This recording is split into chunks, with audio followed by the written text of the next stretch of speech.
This is Python's Paradise.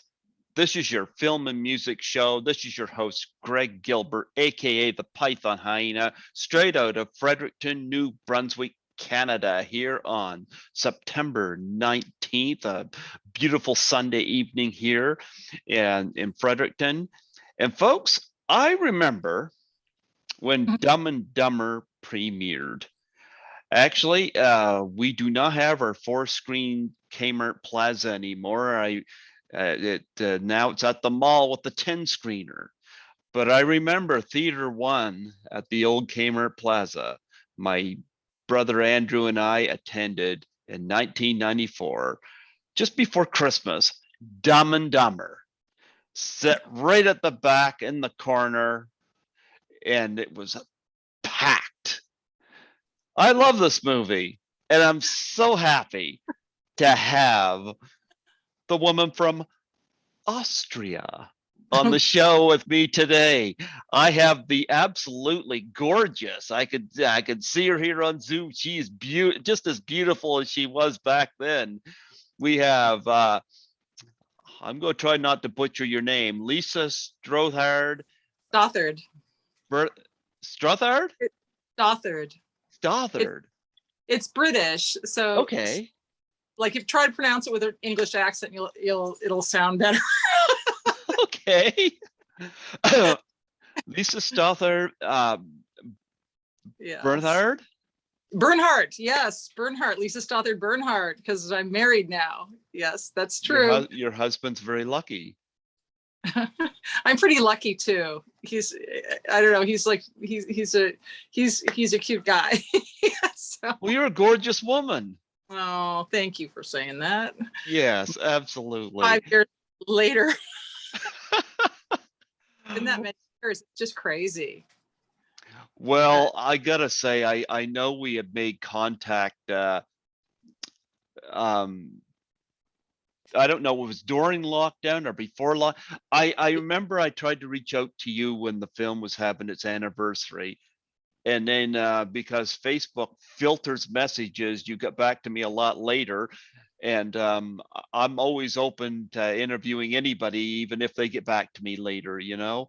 And then lockdown happened. And I've been trying, hopefully, to get people that have agreed to interviews to rectify with me on this situation. And I'm so glad that you're one of them that got back to me, you know. So and I have to say, a long time I didn't realize there was that messaging in Facebook. I missed a lot of stuff because there are certain categories I'd look into and I was like, what's that? What are those little things up in the corner there? I've never clicked on that.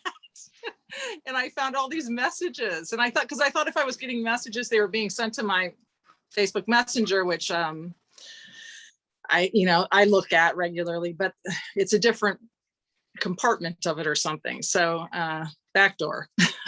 I wish they would rectify that, because it's like I had somebody from a movie get back to me, and he was very apologetic, and he said, "Oh man, I'm sorry, I didn't see this message. I missed the anniversary." And I said, "Let's do the interview anyway." You know, I had him on a year later, you know. That's when I ended up, he had got back to me. It was a year later.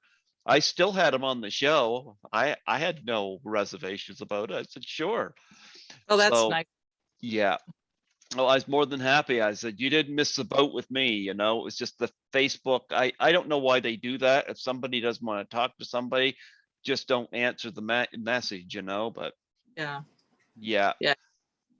So anyway, a lot has happened in 25 years from that time. Like I just look back at it, because I still know the Farrelly family that directed it, and there's just so many great things that came out of that movie for me in my personal life as well, you know, because they are just such a great family. And all the people from that era that I knew, it's just been really fun to watch everybody sort of fly, you know. It's been great. And I remember Dumb and Dumber.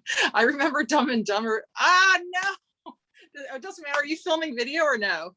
Yeah, but that's okay. I Oh, can see you perfectly fine. okay. Um, Yeah. that's yeah. All right.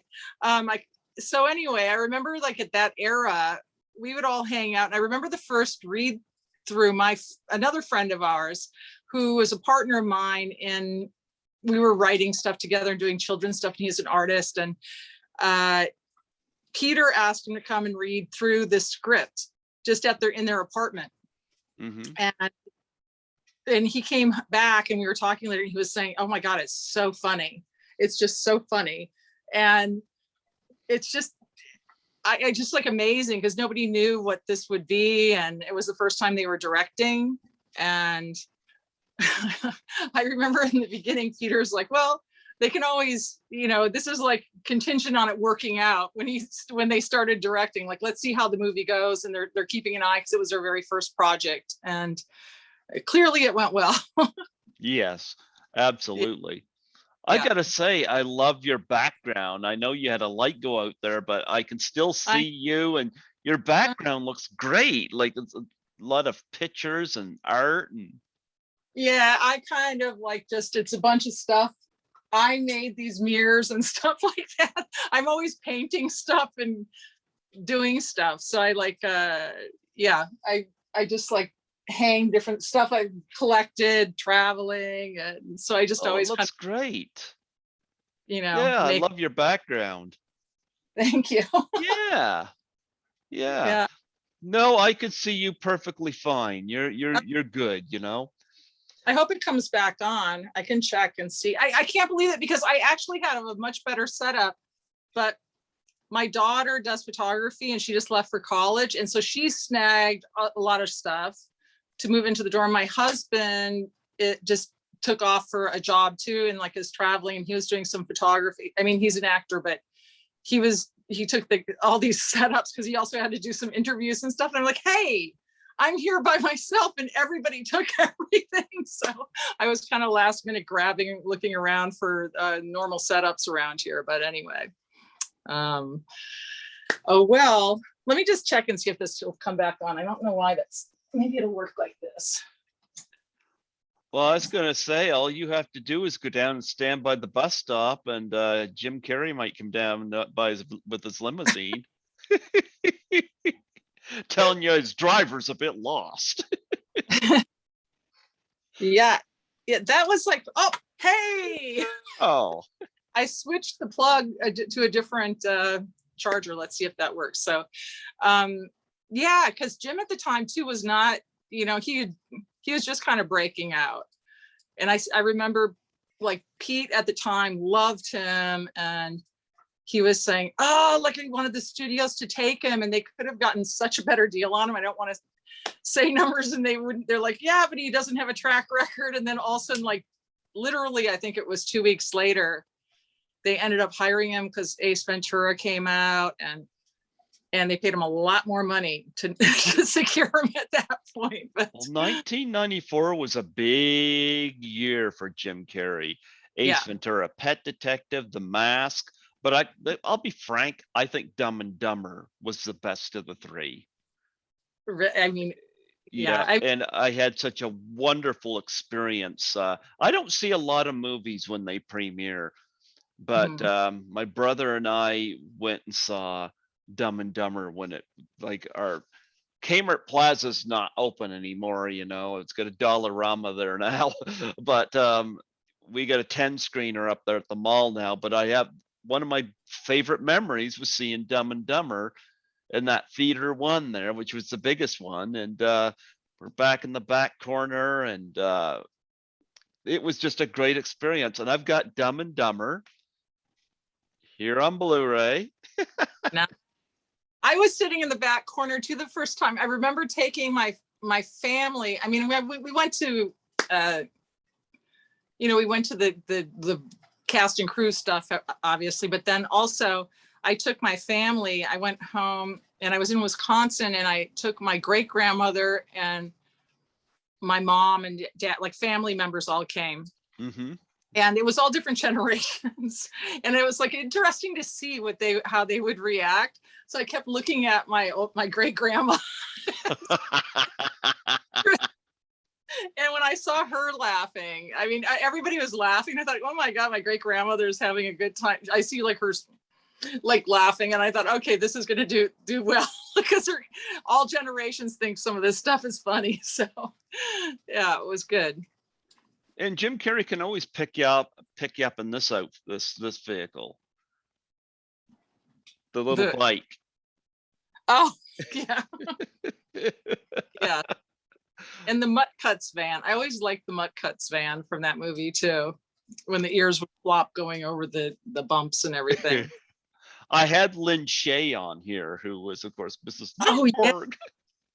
Yeah, she was a hoot to talk to, and she worked with the Farrelly Brothers. Now, maybe every movie they've done, I don't know, but she, well, she's at least been on most of them anyway, and she talked about working in that, and yeah, I had a great time at the premiere of that. I think I saw that twice in the theater whenever it came out, and because I saw it again in January of '95, but that premiere was definitely a highlight. You know, I still remember the scene where Jeff Daniels has to go to the washroom and the toilet's plugged, and hearing the theater, they just erupted at him on the toilet, and the uncut version has him trying to dump the toilet out the window. I know there were so many crazy things in that movie. They just went all out. I remember them talking at the time too, wondering, but I've heard that a number of times, but I think it was on Dumb and Dumber that they were discussing too, whether to make it R or whether they should pull it back for a broader audience initially, before, like in the early stages. But it was much more fun having it be R, much more funny for the adults, a lot more leeway. You know what? For me personally, I prefer R, to be honest. I hate it when movies get tamed down. Yeah. And then it ends up not working. You know? Yeah. Because I mean, oh, go ahead. Sorry. I was going to say National Lampoon's Animal House, I believe, was an R, and that was a massive hit. So yeah. Yes, that was one of the earlier ones that was so great. So just ribald crazy comedy. It was nice. Yeah. I had friends asking me about something now, because I've worked on some haunt stuff and scary stuff, and it was on my mind yesterday because they were contacted about from some people that are doing it. It's an R movie out of Hollywood, and they want to connect it to this project they're doing. And they said, well, like, should we be concerned it's R? And I'm like, no.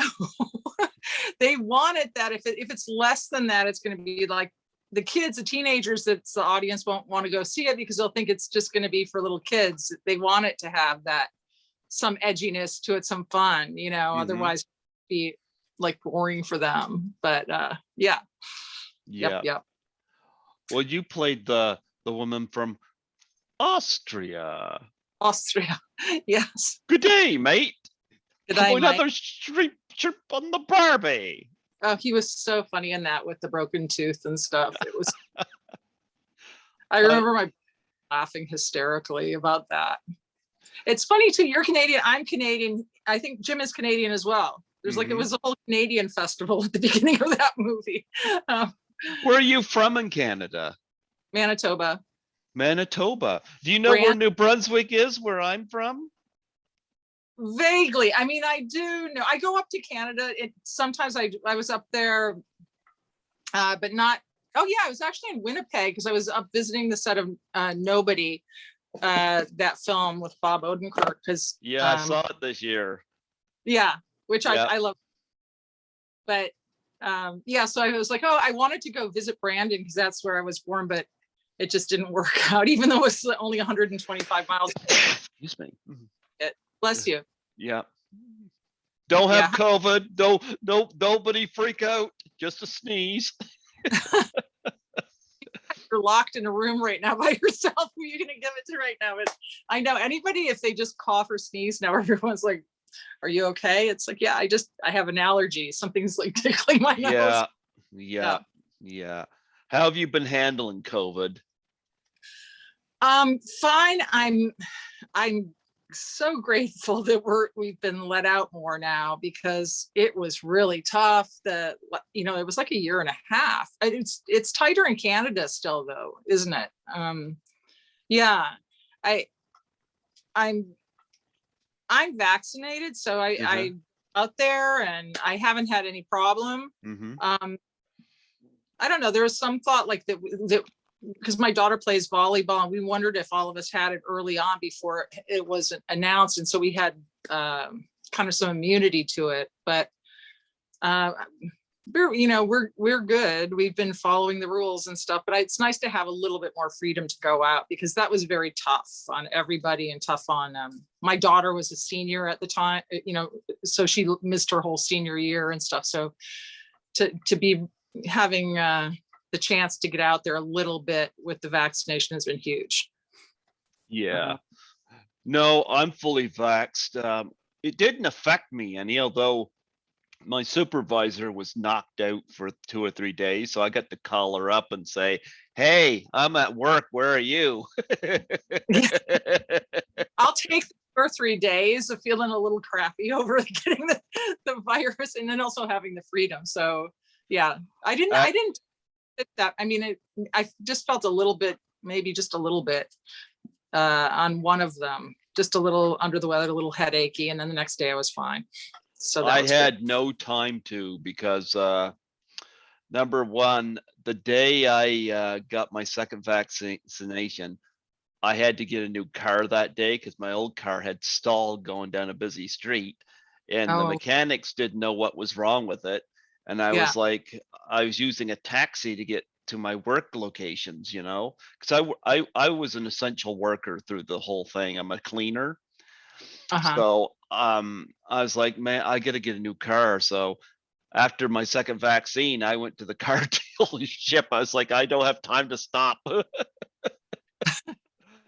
So I got vaxxed. Like, I mainly work by myself. Yeah. So I don't know whether I would have gotten the vaccination because I'm not around many people. Yeah. Like, my main conversations, either interviews on here or the drive-through lady at the local coffee shop, or my cat. But I want to be to do the horror cons this fall in Toronto, and so because I've got friends down there I want to see, so I got my vaccination for that, and luckily it didn't knock me out, and so I'm fully vaxxed. Vaxxed. But Canada, I was going to visit up there on another set, and like in the past 4 months, and they wouldn't let you. Like, you cannot come, and even if you can lock down for 2 weeks, I think, and then I don't know, but there's bubbles. It's much tighter than down here at the moment. But I mean, we're good. We're following all the protocols and stuff. But yeah, I think Canada's, even because my family up there tells me all about it. So yeah. Anyway, yes. What do you do? You said you're a cleaner? Yeah, that's what I do for money. I do this for fun. Okay. I do a show at the campus station here, and I started out doing film criticism down there for about 10 years. And then I wound up with an interview with Tommy Wiseau through another person from the room. And after that, it was like, who else can I do this with, Yeah. And your number, I believe you're number 482 that I've interviewed now. Wow. since interviewing Tommy Wiseau in April of 2015. So, and you're number 98 for this year. Wow. So you have a nice little archive that you've got. I love it. I put them on YouTube, and I take the flash drive down the station. The station is finally opening up. It's down there on campus, but I had done 30 interviews in 2020, and then we went into lockdown, and I had about 30 people waiting for me, and yours was one of them. And I was like, I was panicking because I didn't want to look like I was ignoring people, and I was in a little bit of a panic, and I was hoping this would go away soon. Well, wishful thinking. Yeah. So I worked through the pandemic, but I was miserable because I couldn't do this. And what had happened was Nancy McLaughlin, who was in Friday the 13th, Part 6, Jason Lives, Hmm. she told me if she can do Zoom, I can do Zoom. Yeah. So I said to my younger brother, who's my tech guy and manages a lot of my affairs to do with this, he got me set up with it. And I actually had somebody from, I guess, from London, England, help me break this in back January 4th. And she and I are involved in a film together, and she just happened to be online and said, hey, do you want me to help you break it in? And I said, yeah, because I had a guest later on that day. And I was Yeah. like, yeah, I want to know what I'm doing. Anyway, it's a good thing she come on, because I would have been lost without her. And I said to her, I said, you want to be my first guest? She said, sure. She was my first guest on Zoom, and you're number 98 this year. So Yeah, because you kind of tripped on a good thing through that. You're thinking, hey, I can't do the interviews. And then it's like, no, I can do even more with the Zoom thing, well, It's one of the great things with this is I don't have to call the station to ask if Studio B is yeah, available for me to go in and record, because right. obviously there's other programmers. Yeah. This, I could just do this just like this, Yeah. and I'm looking forward to getting back in the station, but because I always did my show Sunday evenings, and Mhm.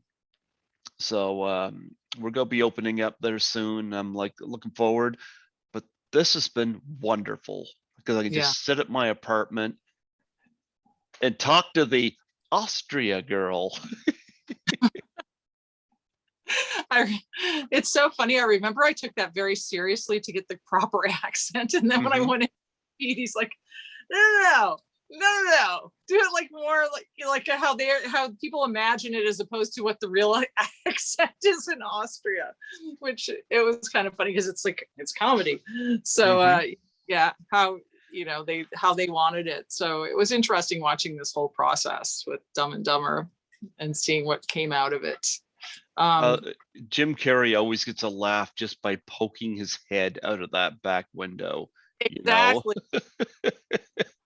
And pull his head back in was just he's so brilliant. I have to Hmm. say, he's absolutely brilliant with his comedy, and then now he's doing all this art, which is really interesting. Like he's just, I don't know, he's multi-talented. A lot of the creative people are, though. They don't, I find like they it's the audience wants to keep them in a box, like they seem a certain way, but usually a lot of them are, they can dabble in different areas very handily. And Hmm.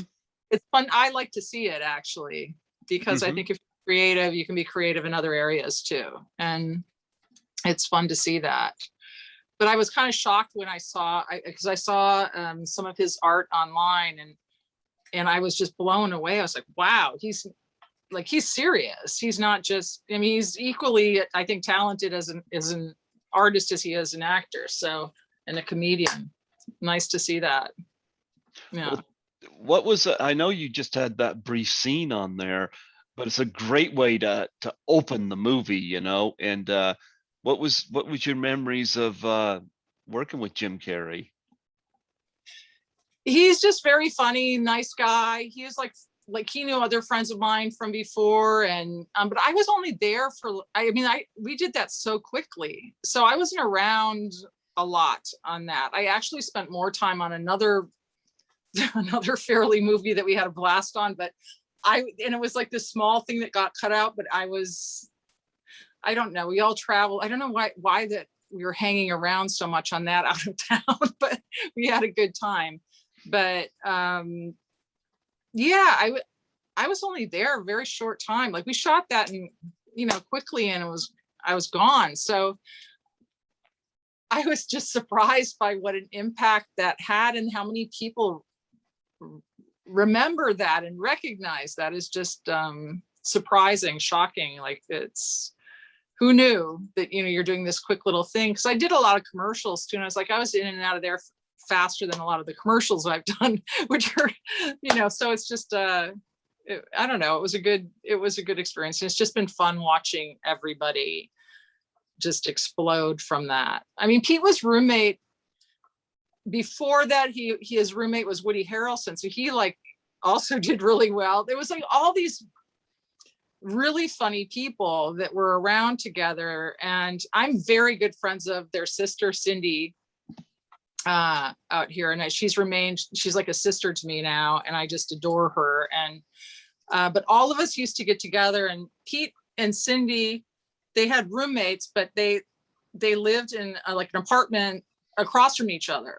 Mm-hmm. And we all used to hang out. So we'd go and hang out. And I used to that's like terrible, but I used to call it the bad brown shag carpet apartment because it was like an older building.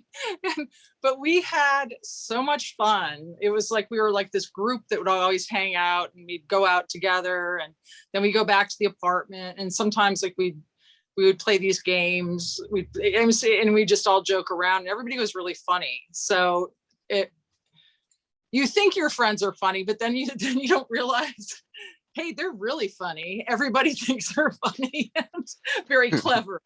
So that was kind of nice to see that, the whole group, very, very witty, very fun group in general, outside of film, Well, I know you were just in that opening scene, but did you get to meet Jeff Daniels? Yes, yeah, sure. I met him. We went to dinner because, like I said, a lot of us hung out together. And I remember going out to dinner one night, and I don't know like who was there. I remember Pete and somebody else in this restaurant. I can't remember the name of it now. And Jeff Daniels was there. So we had dinner with him. And I remember Pete saying, "Oh, Jeff's going to be in the movie in Dumb and Dumber." And I was like, and he was very excited about having him because he was such a respected actor and such a nice guy. What a different role for him though, too. So different. Yeah. And it's so funny because I just saw him, ironically, like, I don't know, a couple of days ago on doing an interview on TV here. And they were, reeling off all these films all these prestigious films with like the critically acclaimed things that he had done. And they ended with, "and Dumb and Dumber." And he started laughing. Because I think it's so great, but he's an actor. And if anybody knows actors, of course they want to get out of the one hole. They're an actor. They want to try different things. They want to put themselves, he can do anything. He wants to show he can do anything. He's an actor. He's acting. So, I mean, and kudos to him for making that choice on his own, because I'm not sure what his agents were telling him at the time, but clearly he's his own man. I heard a rumor, Yeah. and I don't know whether this is true, but it'd be cool if it is, that when he got cast in Blood Work, Clint Eastwood told Jeff Daniels, who directed Blood Work, they loved him in Dumb and Dumber. I could see that. I mean, so many people love Dumb and Dumber. It's just the child in all of us. It's like the silly, stupid humor and all of it that everybody's thinking, but they actually started saying it and acting it, really like some of the broader humor. Yeah, I believe that. I mean, Clint Eastwood started with the spaghetti Western, so I don't think he was, a snob. He understands that you can do lots of different things and still do quality work. It has nothing to do with, you can enjoy all of it. Why can't you enjoy all of it? So when you guys went to dinner, Jeff didn't have any sneaky suspicions that laxative was going to be put in his drink?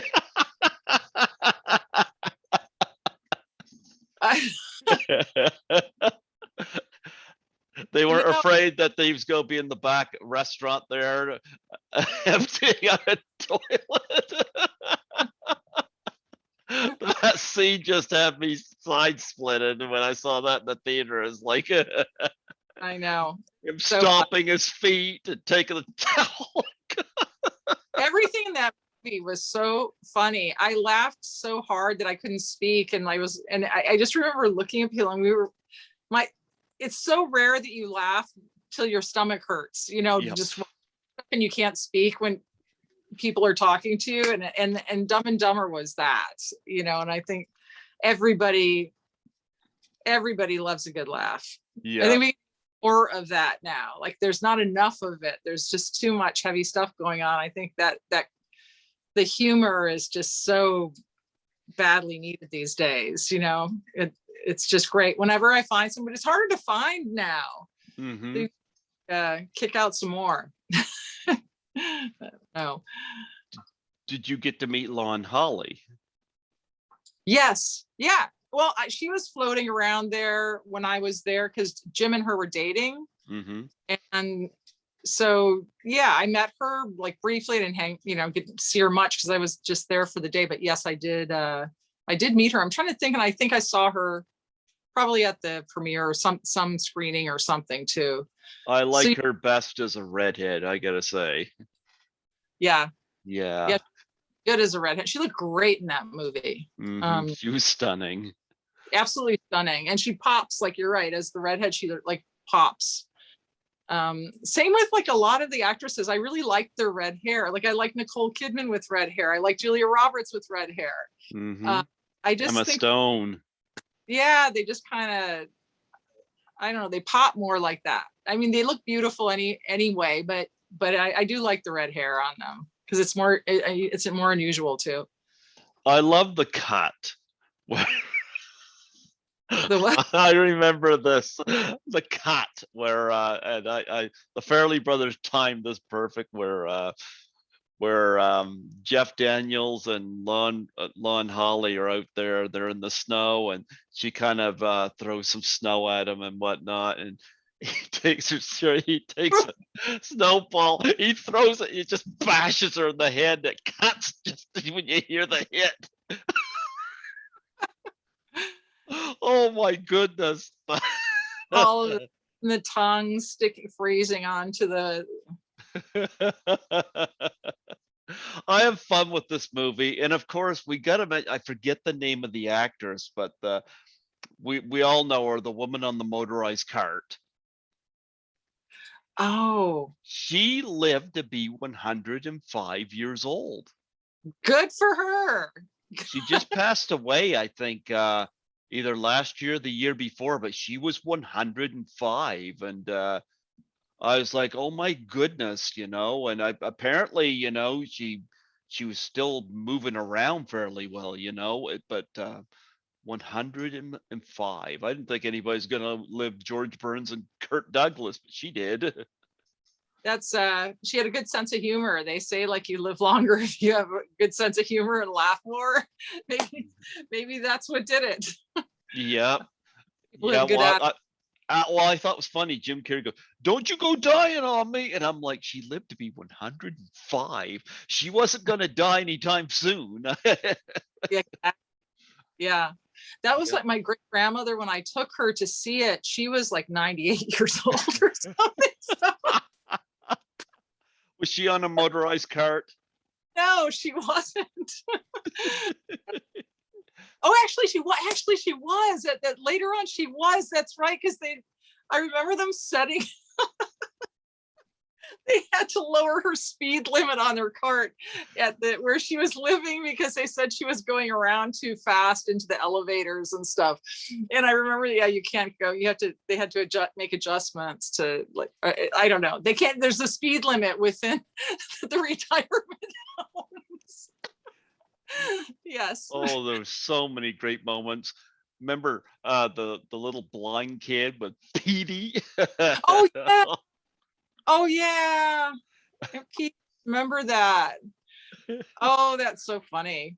What was the other I can't remember. Was that in Dumb and Dumber, the other Farrelly movie with the dog too and the suntan? Maybe that was the other one. Oh, There's Something About Mary. Something About Mary. I'm sorry, I just overlapped that. Sorry. I've seen all of them, but they're kind of like these memories in my mind stuck together, like all in the humor Farrelly department. That was so fun. But yes, you see Yes, where that was carried very fairly also. And you had Terry Garr in this, like Yeah. and those Was, snow owls.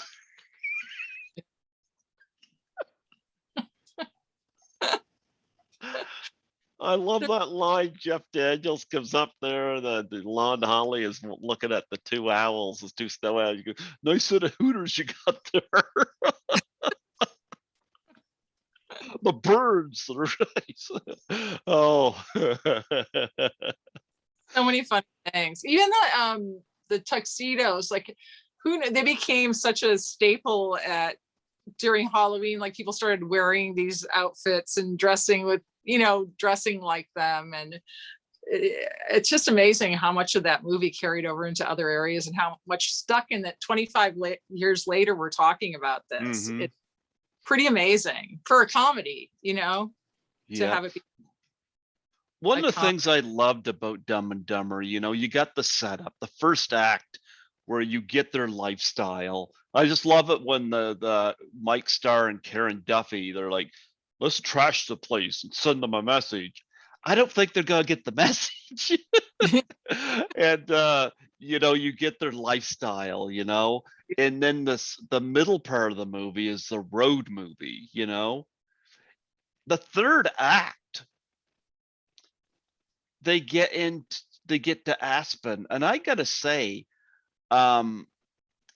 it's almost Christmassy, I know there's a lot of snow and stuff, but just the layout of when they're going down the streets, and the mansion where that they were in, and this and that, it was gorgeous to look at.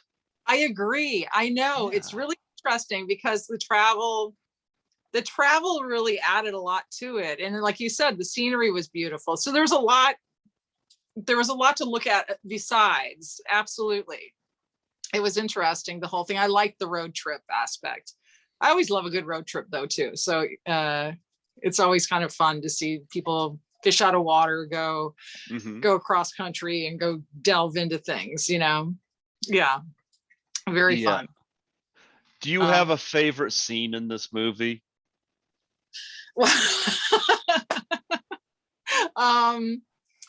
I love the bathroom scene, like you said.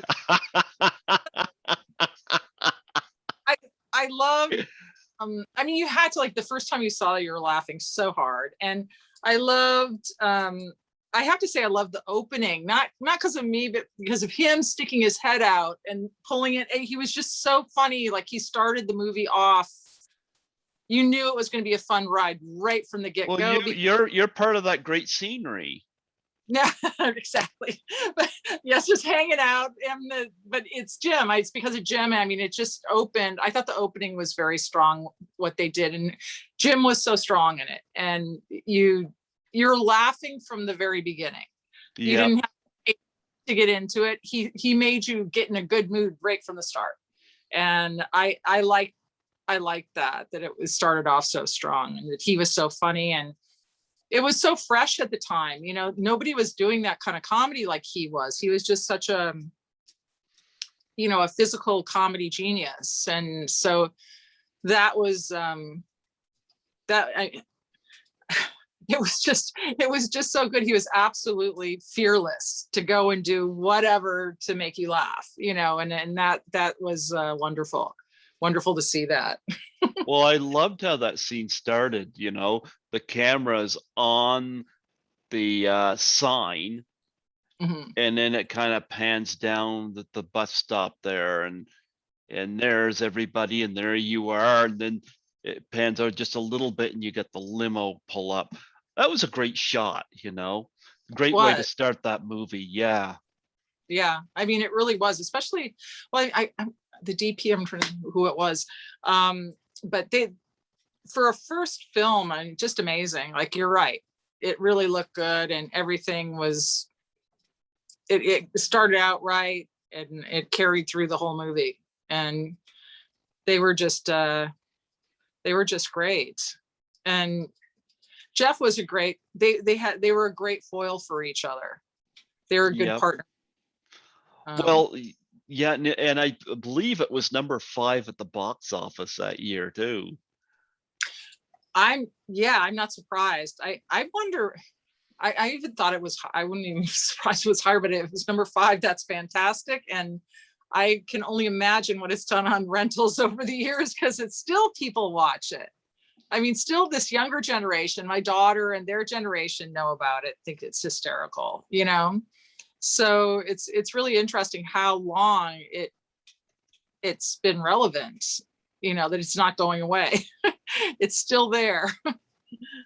I'm actually looking that up here right now because highest grossing films of the year. No, they got it. No, they got listed at number 7. Oh, okay. Okay. Yeah, they got listed at number 7, so I misspoke. Although I wonder if it went up, because I'm sure it went above the Flintstones and Speed, but oh well. That over time, though, the rentals and the pay-per-view, and then just all the long-term stuff, I'm sure it just was phenomenal.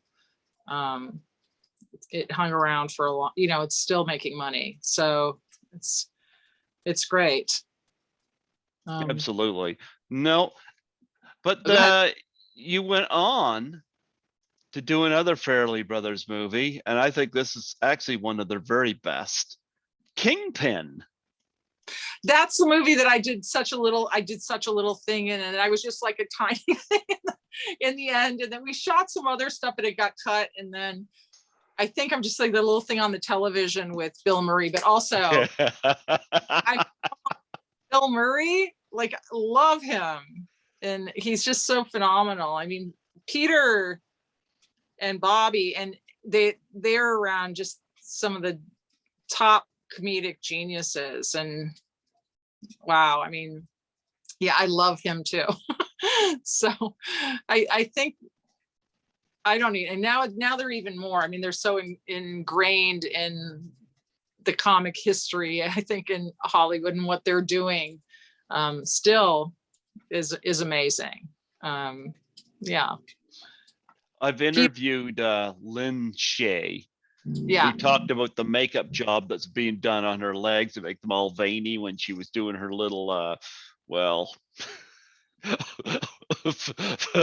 rape of Woody Harrelson, more or less. That was funny. And I've had Vanessa Angel on, who I had a great time talking to her about beating the living tar out of the guy who played a natural born killer 2 years earlier. That's funny. Yeah, Vanessa is so pretty. I forgot about Vanessa. And Vanessa, I knew her from modeling days prior to any of that. I mean, she's just such a stunning woman. That's so funny. Yes.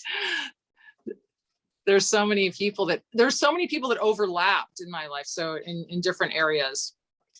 So yeah, and Peter now doing, that's pretty amazing to go from Dumb and Dumber and then to get, you know, the best movie Oscar is pretty amazing. Yeah.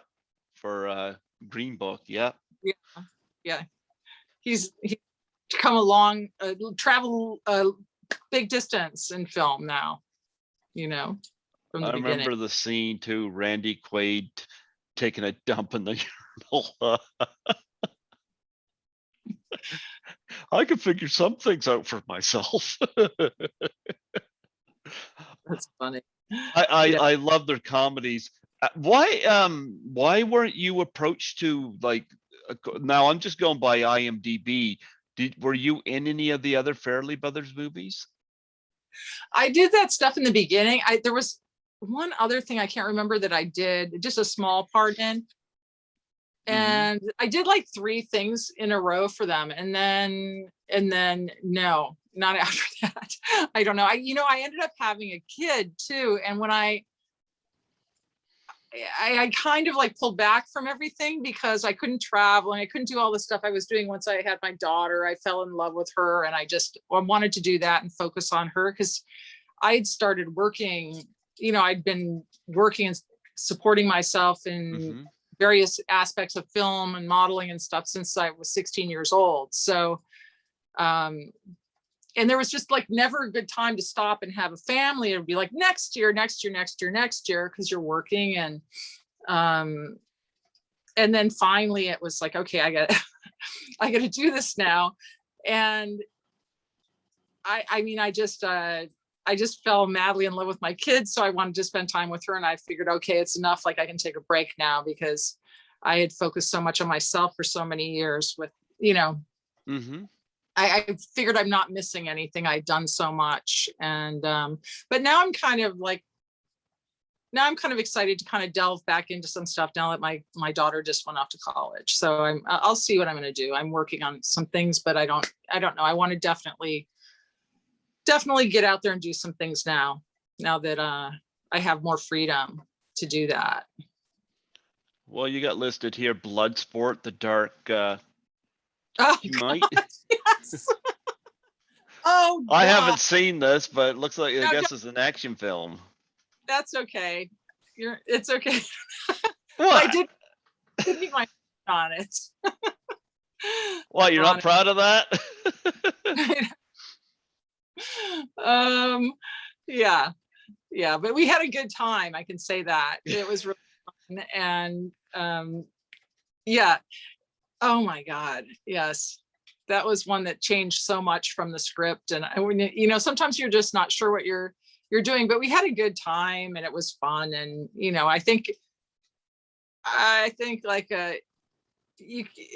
in life and in the movie business, it's better not to take yourself too seriously, and just you do stuff and move on to the next thing. Some go better than others, and there's also like things you're working. I did that in between because I was on. I was picked up to do Varsity Blues for MTV. And it was their first scripted television show. And so I was bought, like they had signed me for, I can't remember how many episodes, and it got delayed. And what was going on then? It was after travel, was limited, and there was stuff going on.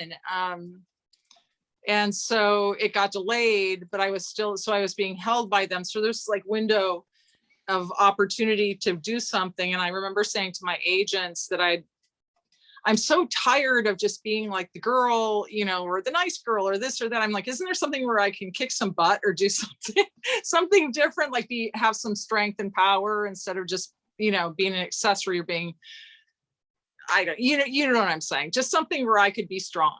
And so they had that movie and they sent me to audition for it. And I was really excited because I was like, yes, I get to be tough. I get to be a detective. I can, it was, and so I had a good time doing it. And it fit perfectly in the pocket of time that I had. And yeah, I met my husband. So that was good.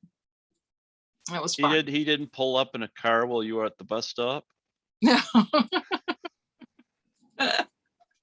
No.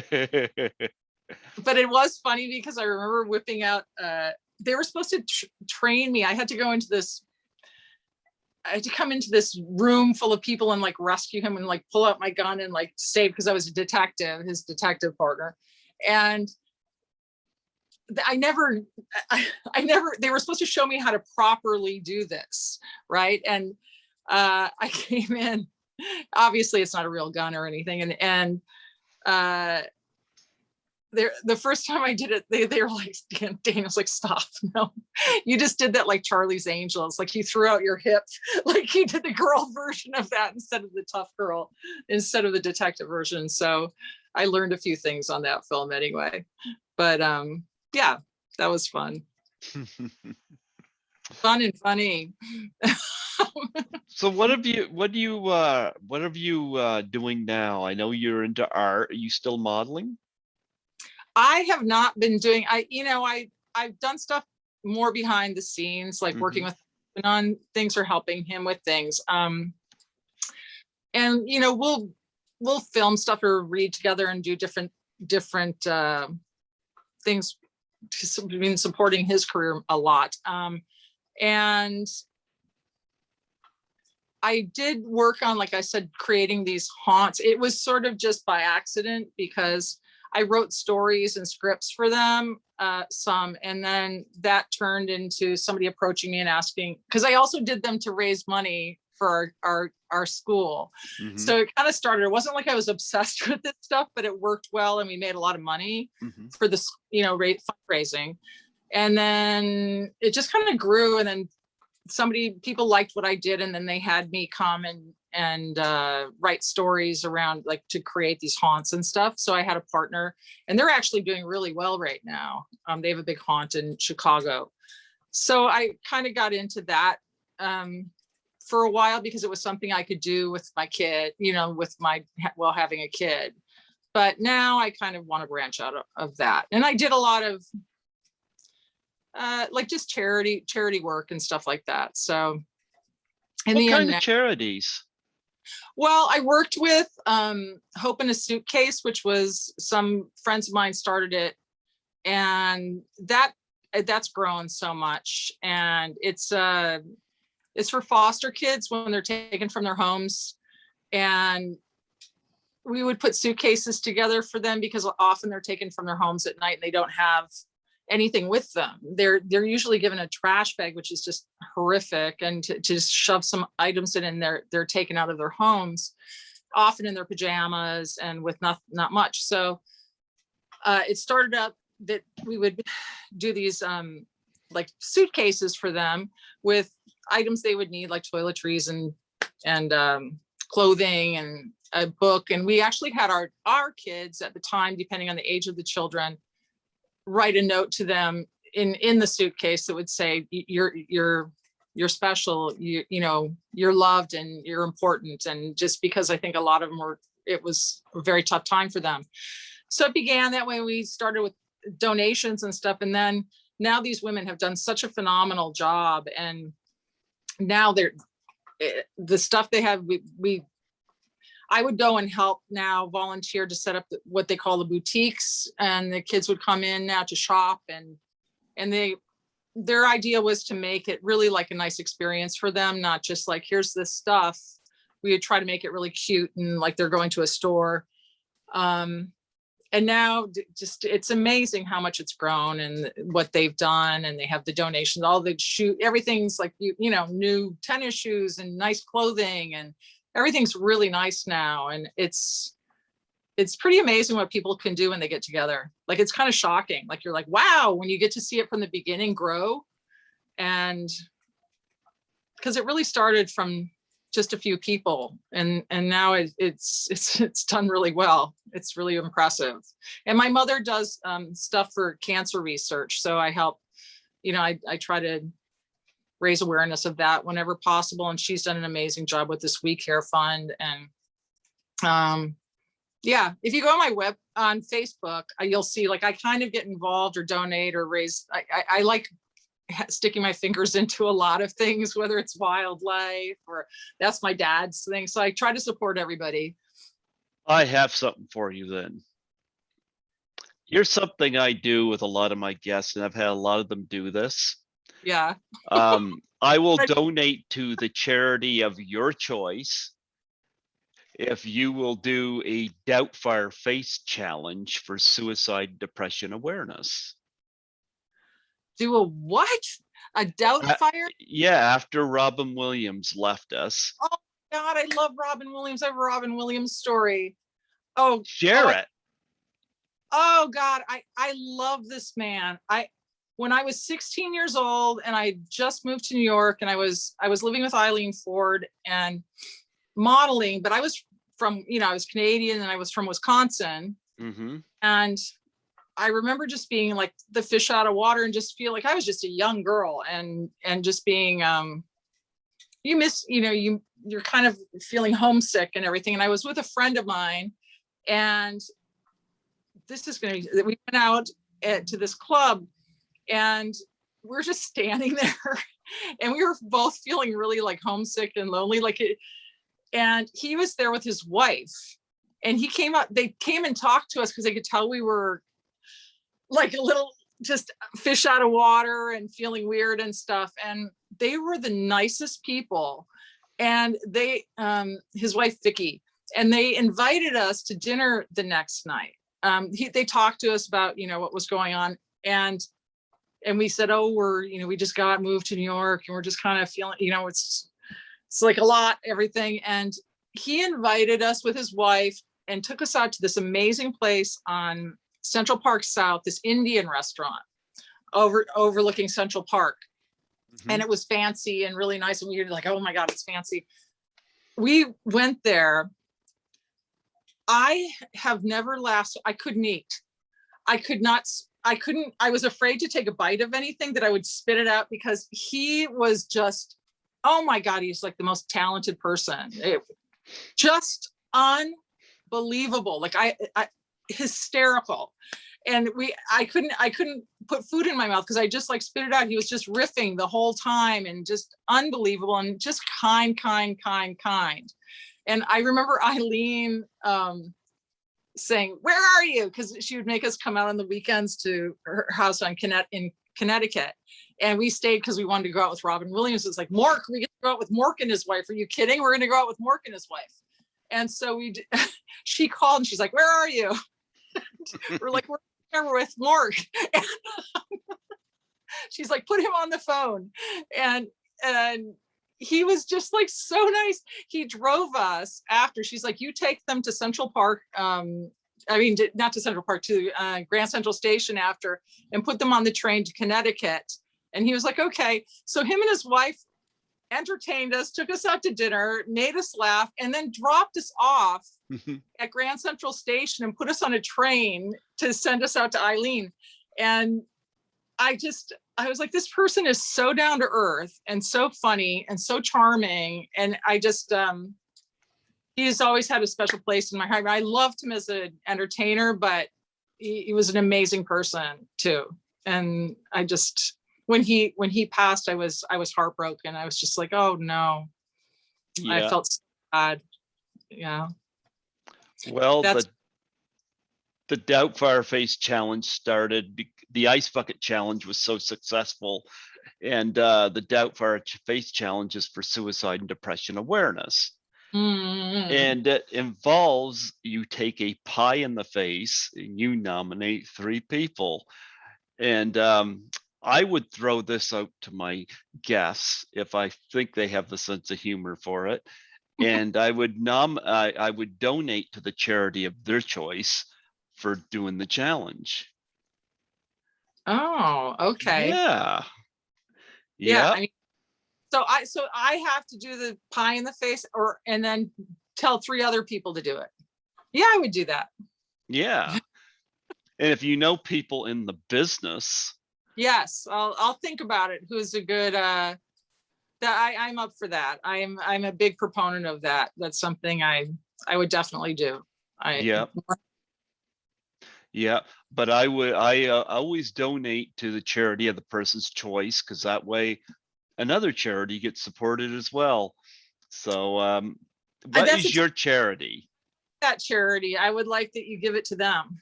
Which one? Yours. I would like that to go to their charity. Okay. That's one I feel strongly about as well. So that's the thing, like I can never, I like to spread the love to things I believe in. Mm-hmm. And that's something I like that. I'm very much supportive of that. Okay. All right. All right. I'll make a donation to the Doubtfire Challenge, sure. Okay. Or at least just suicide and depression awareness, something to do with that. Yep. Yeah. So you send me the information too, so I'll know, so I can forward to some people also. Like I'll come up with some thoughts on who will do this. Yeah, absolutely. Well, you were mentioning charities, and I thought I should throw this out to Lisa. Oh yeah. I would definitely. That's a huge one. I really like that. I definitely like that. I would do. That's one I'd get involved with more. Mm-hmm. Well, I've done it twice, including once with one of my guests in Toronto. Yeah. But I've had I threw it out to a few of my guests, and I've had some good responses to it. So. Yeah, I can't imagine who doesn't want to support that. No, that's definitely one I would definitely do. Yeah. Who's done it for you so far? Lisa Langlois from the movie class of 1984. She did it with me in Toronto. She also did one with her son because she said her son would definitely want to buy her. Nancy McLaughlin did one in front of props from Friday the 13th, Part 6, Jason Lives, which was interesting. Sandy Johnson, who played the first victim in the original Halloween, Yeah. she her husband was dressed up as Michael Myers, the killer. Oh, that's great. So That's great. I gotta think about this. Some people have been pretty creative. Yeah. I've had a couple of wrestlers do it, like I'm friends with Rowdy Roddy Piper's daughter, Mm-hmm.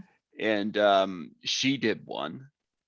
Yeah. And because she's pretty funny, and I donated to one of her. Well, he had an animal charity that had to do with rabbits, so I made a donation to that. So yeah, I do that, and for a doubt for our face challenge, and I put them up on my YouTube. And Sandy Johnson, the one from Halloween, here's an interesting story. She did hers before the lockdown. Yeah. After the lockdown happened, she put it on Facebook to cheer people up. Yeah. And the response was so awesome. There was Yeah. so many people that were like down saying, I needed to see this. Thanks for posting this, Yeah. I thought that was great, I would do that too. I mean, because why not make people laugh? Yeah. I'm sure Yeah. there's some yeah, of course. Who wouldn't want to see somebody getting a pie in the face? Have you ever gotten a pie in the face before? I remember doing pie eating contests. I was little. I had to go to the doctor because I did. It was blueberry pie, and a blueberry went up my nose because I was breathing, and I had to go to the doctor and have it extracted. I can't remember if I won or not. I think not. Anyway, yeah. Stephen Wright, the comedian, said that he's got a really pretty dentist. And he says before he goes and sees her, he eats an entire box of Oreo cookies. He says sometimes he has to cancel every other appointment. I'm gonna die if I walk in and there's like a really good looking doctor. There's something just wrong with it. Like, no. But yeah, that's so funny. He eats an entire thing of cookies. So you got blueberry stuck up your nose, and the Farrelly Brothers didn't go with that? I don't think I told them about it. When you said that, it just reminded, all of a sudden I had a flashback to the blueberry thing, the blueberry situation. How did they abstract that? I think with tweezers. I just going to the doctor, like go way up in my sinuses, I mean, who could make this up, right? Like, like, to think about that, it's like, oh God, I forgot about that. Now we're talking about it on here. No, because I was always doing weird stuff like that when I was a kid. There was always something happening. Mm-hmm. There was some, like, I remember also, I can't remember, I think I swallowed the bell, like, those chains, like, to turn on and off the light in the basement. It's like I was downstairs playing, and then I decided I was going to do a thing where I was trying to catch it or do, like, why do we do these things as kids? Or I'm just saying, why did you do that? Why am I doing that, and why am I telling people about it? Even worse. Oh my goodness. Oh, that is funny, Yeah. But yeah, you do a Doubtfire face challenge, and I'll donate to the charity of your choice, and I'm happy to do that, But and nominate 3 people, people in the industry, throw it out there, you know. How do so I just contact them, or I tell you who I've not nominated, or how does it work? Nominate them in the video, and then if you can send the Okay. video out to them. Like one of the people that Sandy Johnson nominated was Felissa Rose, and she didn't know how to get that to her. Well, I'm going to see Felissa Rose at Frightmare in the Fall, so I'm going to show her the video. Yeah. I'm just thinking that would be one. Have you reached out to other people from Dumb and Dumber or any of the? No, you're actually the first person. Well, I have interviewed Lynn Shay. At the time, I wasn't heavily into this, so, but Yeah. So you'll yeah, Dumb and Dumber be great.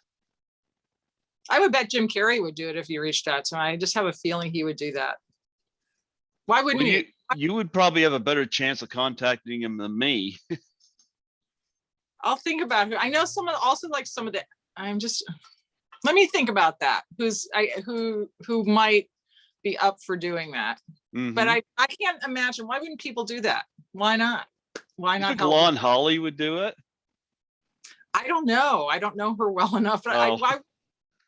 why wouldn't anybody do it? I mean, why wouldn't you want to support that? You know, I don't get it. It's like, it's so easy. If you have any kind of platform, why are you not helping the world be a little bit better? Mm-hmm. I agree. Plus, those videos are fun to watch too. Some people are very creative with them. Yeah. Yeah. But when I met with Lisa Langwa in Toronto, I did one. That one, she just pied me because we were at some kind of get together. Mm-hmm. But she did one where her son pied her, so she did do one. So I'm like, yeah, you know. Yeah. But yeah, I've thrown it out to a variety of people. So and I've had some good takers on it. So yeah, I thought I'd throw that out to you. All right. I'm in.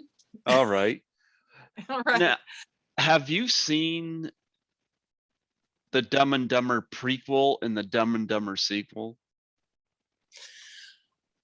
I have seen the sequel because I went to that. Yes. Mm-hmm. And I have not seen the prequel. I don't think. You didn't miss anything.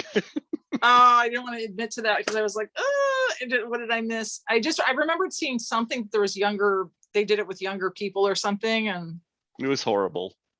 It was. Yeah. Oh. Yeah. Oh. What did you think of the sequel? I still like the first one the best. I gotta say, I do too. I felt they repeated too much of the original movie. Okay. They even the same plot line, you know. I was actually a little let down by the sequel. Mm-hmm. You know, I a lot of the same. It was nice to see, like the blind kid turn up, you know, and people like that, and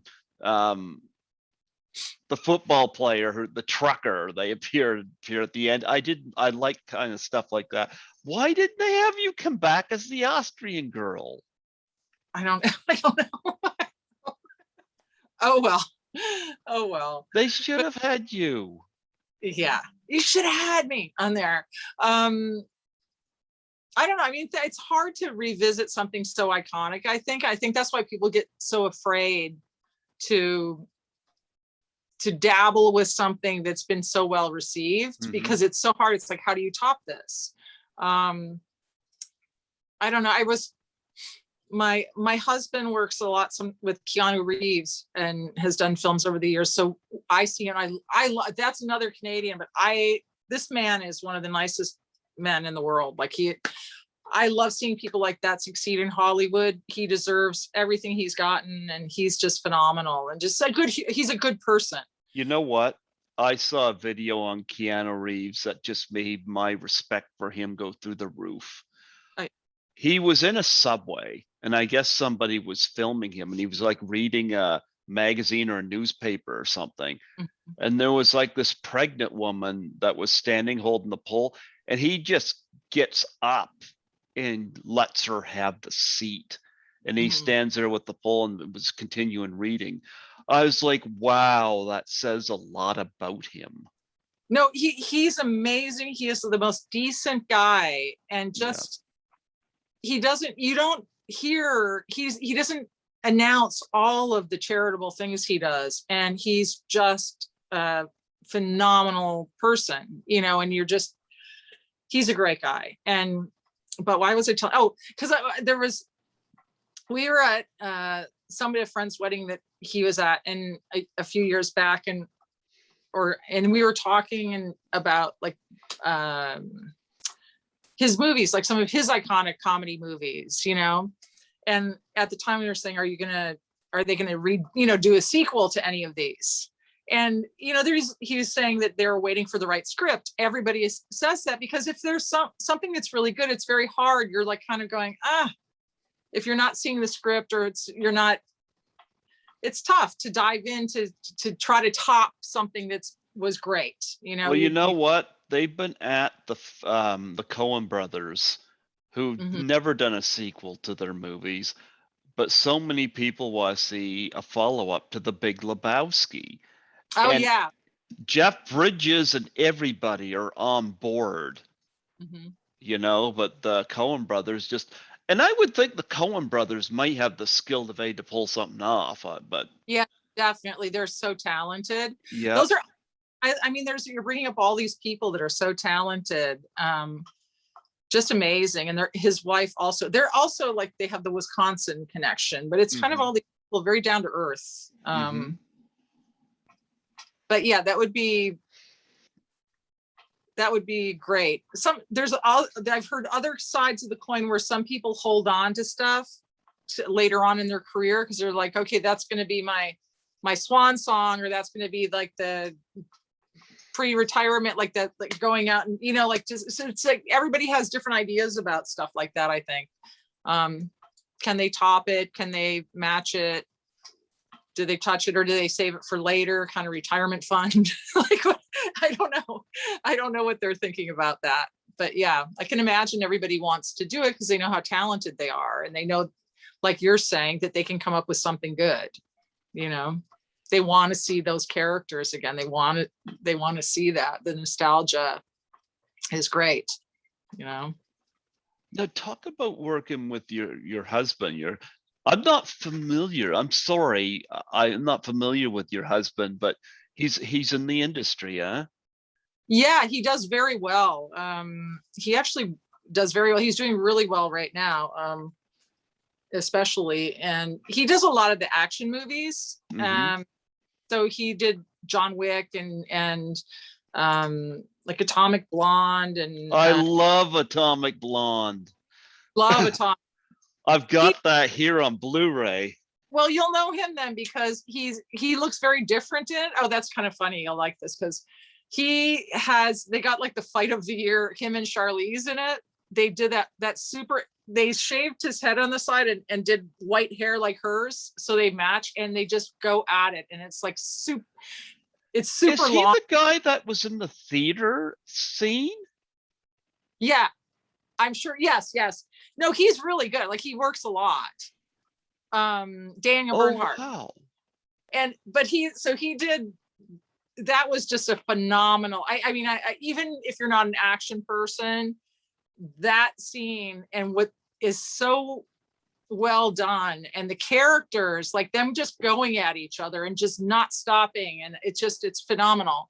I got the Blu-ray here somewhere. I dug this out of the box. I got them in alpha or year of release, and then this is 1994. I'm trying to think what year Atomic Blonde came out, because I've got that Blu-ray.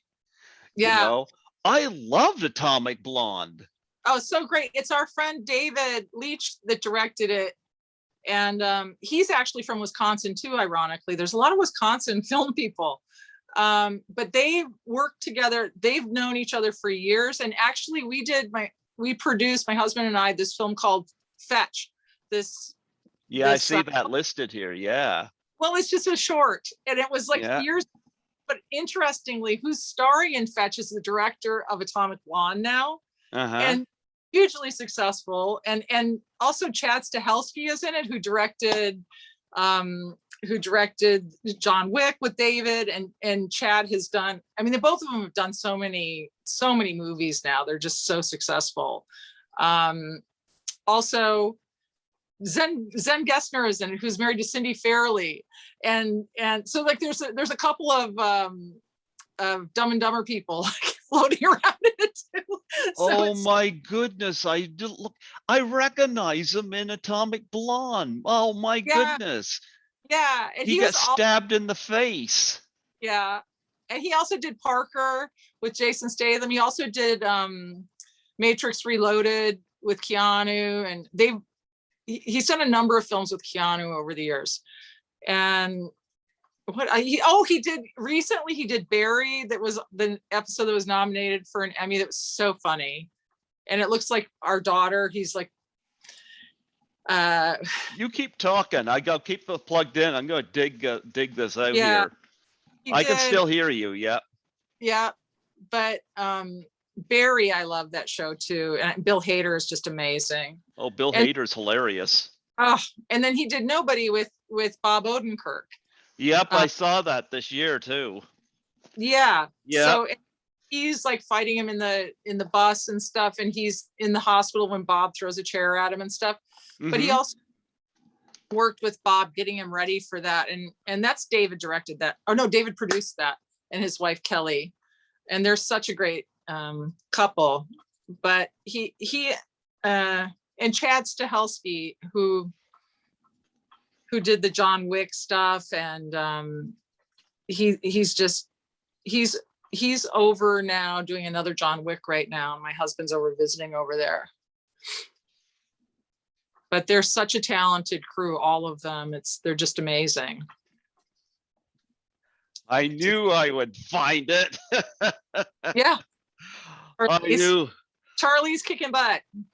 I love this movie. I can't believe that is your husband. Yeah. You know, he came from that, and he looked, so they had all these Russian mob tattoos like on his neck and stuff, and the shaved head and then the white. And he showed up coming back from that set, and it was parent night at school. He showed up looking scary as I said, "Oh my God, please tell people that you're coming from a set. Like, this is not," it's like, here's Bella's dad.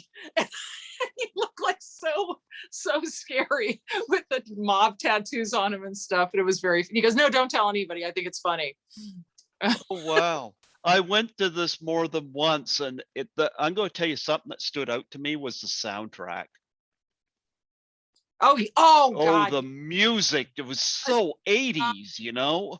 Absolutely loved it. And I lived, because I modeled, I also modeled in Europe during that time period, and all those songs, that was like the soundtrack from my life at that time. And David's very into, the director is very into music, like loves all that. So yeah, it's very, when we went to the pre-screening of that, like for friends and family, to kind of like when it was rough cut still. And I was like, oh my God, I love the music. And this is so Dave, you know, he loves music. He loves all that. So it's got a great soundtrack. I'll tell you that. It's a beautiful soundtrack.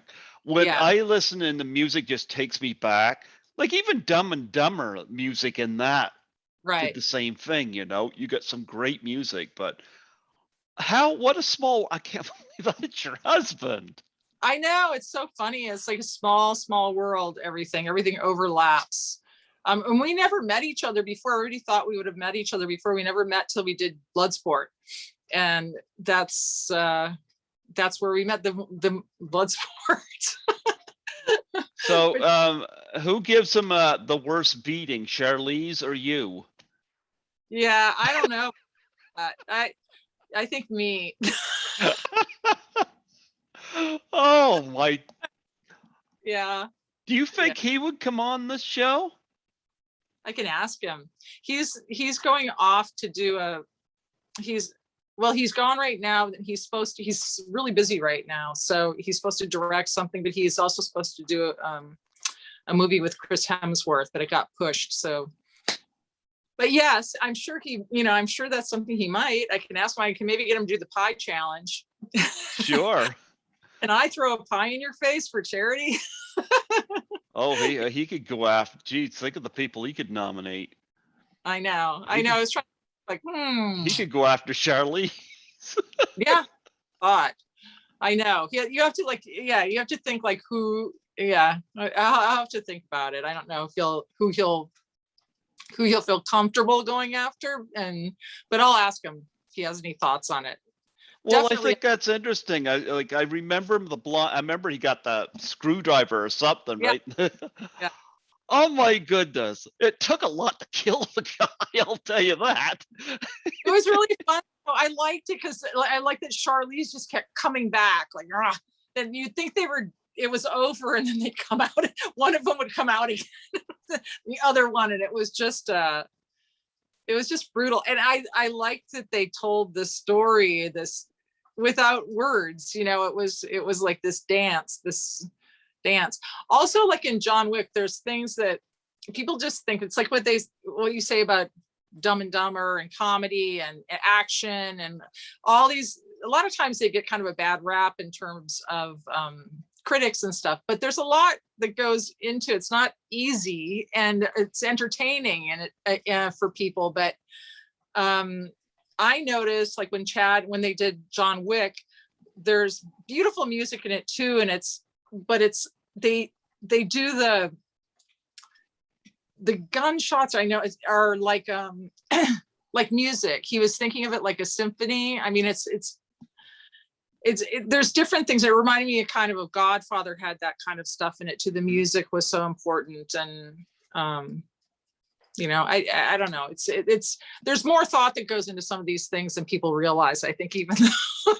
Well, you want me to tell you, I prefer Atomic Blonde over John Wick. I just couldn't find it believable of Keanu Reeves taking out all these people. But yet in Atomic Blonde, maybe it's because Charlize was limited in the amount of people she was taking on at once, Yeah. But I just find myself buying it a little more. Yeah. But and I got nothing against John Wick, don't get me wrong, but Atomic Blonde, just looking at the film and the music, like 99 Red Balloons, like, I mean, I've got that album. No, the music was really wonderful in it. I have to say, you're absolutely right. Wow. Dave do Deadpool also, which you see the humor. I love Deadpool. Like, he likes the music and the humor. You definitely see the I like the action with a little twists of the dark comedy in it, Yeah. Oh, like my goodness. I did not know that was your husband. How funny is that? Have you seen, did you see Barry? Do you ever watch Barry? I haven't, no. Oh, you got to watch it. You got to watch the episode with my husband. It was one of the ones they submitted for an Emmy. Mm-hmm. And it's so funny. I laughed so hard. And I read it with him. Like when they sent the script over, we read it together and I started cracking up, and he's like, oh, come on. It's not that funny. I said, it's funny. It's really funny. And that's so unusual, because usually you kind of have to work at it or, like kind of figure it out or something. Right. Cold off the page. It was like, wow, is this good writing? This is such good writing. This is so funny. And it's one of the, I just love that, whether it was my husband or not. Bill Hader's a genius. And this episode is hysterical. And there's a girl in it that's like her daughter. So it's sort of funny, that plays his daughter when she was younger. So it's,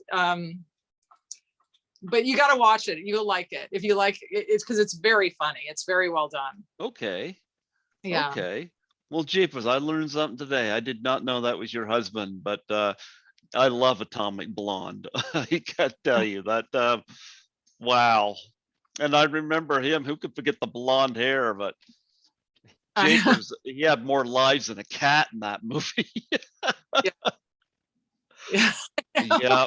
Oh my goodness. No, I had a lot of fun with that. Wow. Yeah, I perked right up when I heard you. I'm like, that was your husband. Yeah. Wow. He's very good at. Well, he needs to get you in one of these movies where you go through and Yeah, throw him up and down a flight of stairs. that would be nice. I'm up for that. Yeah. Well, that's like, it's kind of funny because that's how we met. But yes, but he's very good. He's like, he's very good. And you're going to see, I think it just keeps getting better and better, which is fantastic. All these guys, because all of these guys, I knew them. They were good friends of Daniel's. And so I've known them over the years, for so many years now. And then to watch them all blossom into like so successful, and just it's just been amazing. I like that. I mean, it's really really fun to see your friends do that, to just succeed, and they're all really nice people, so that makes me happy. So what's happening now? Like, you got any projects coming up, or I don't. Are you just laying low until this blasted pandemic goes away? Well, there's that. I mean, there was that we were in lockdown for a year and a half, pretty much, and then on top of it, because it was a tough year for my kid, and there was so much going on, that I really felt I wanted to be there until she got off to college, and Daniel was had to travel a lot, and so it's like one of us had to hold down the fort. Mm-hmm. But now I really want to do something, so I hope I can. Hey, I want to do stuff now. Yeah, but isn't he home whenever you're at the bus stop? Yeah.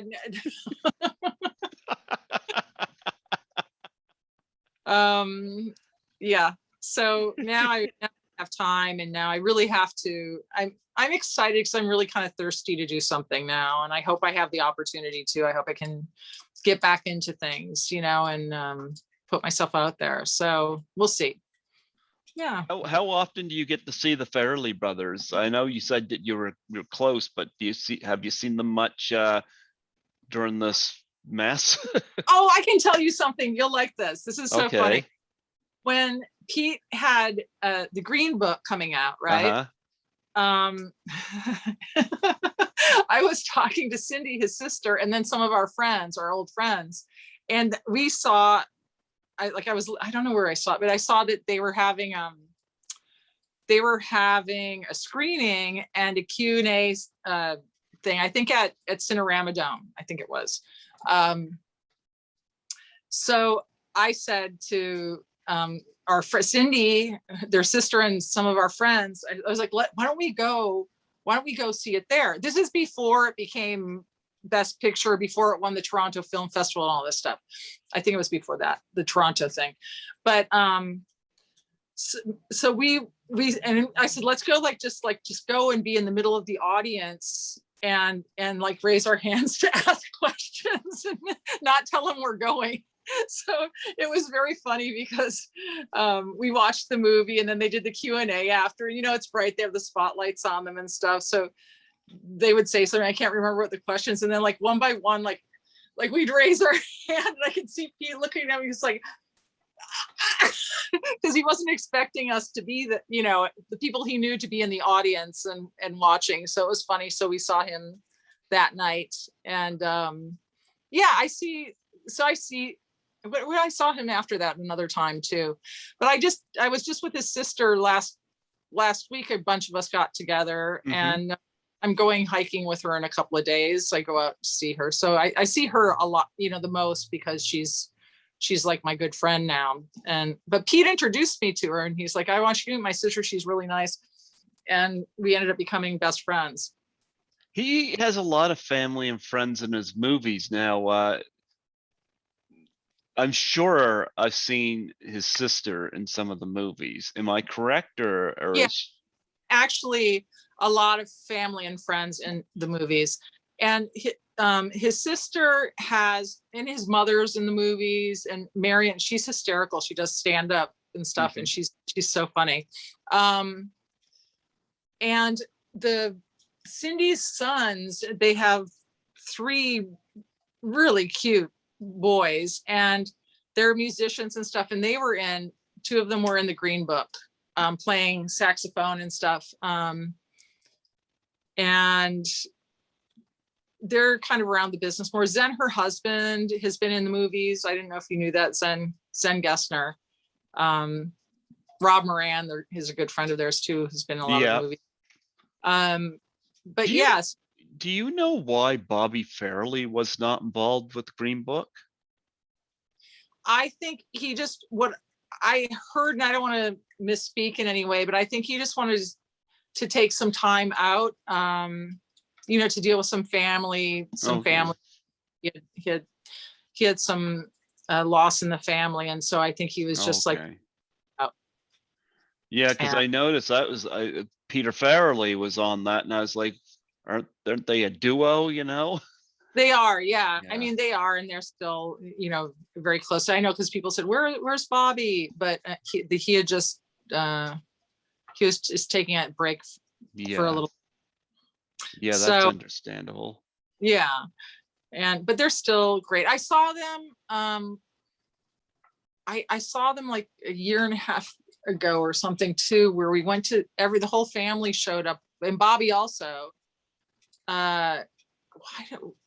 Was Stan? Oh, I know, because Bobby's daughter, now son, was doing stand up, and so we all went to see her do it. I'm sorry, I'm very bad with that. AB do it at one of the comedy places, and their mom was in town, and Bobby and everybody came to watch, and that was really fun. Mm-hmm. So, wow. So they're a very tight knit family. Okay.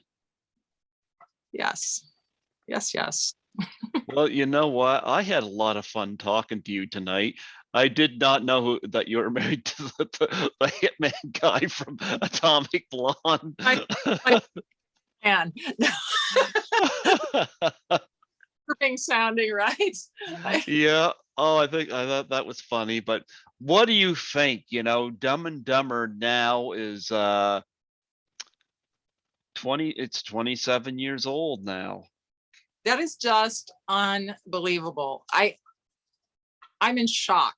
That's just not, where did the time go? That's unbelievable. I can't believe we're that old. What happened? It's just wow. But yeah, I can't believe we're still talking about it, and it's still relevant. It's wonderful.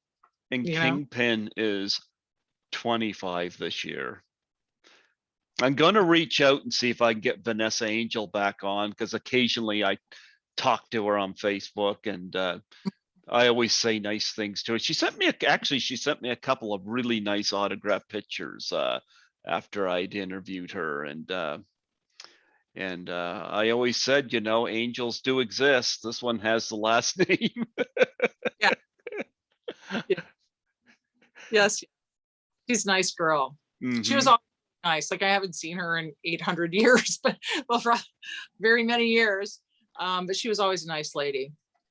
Do you ever get to do the conventions? I have not.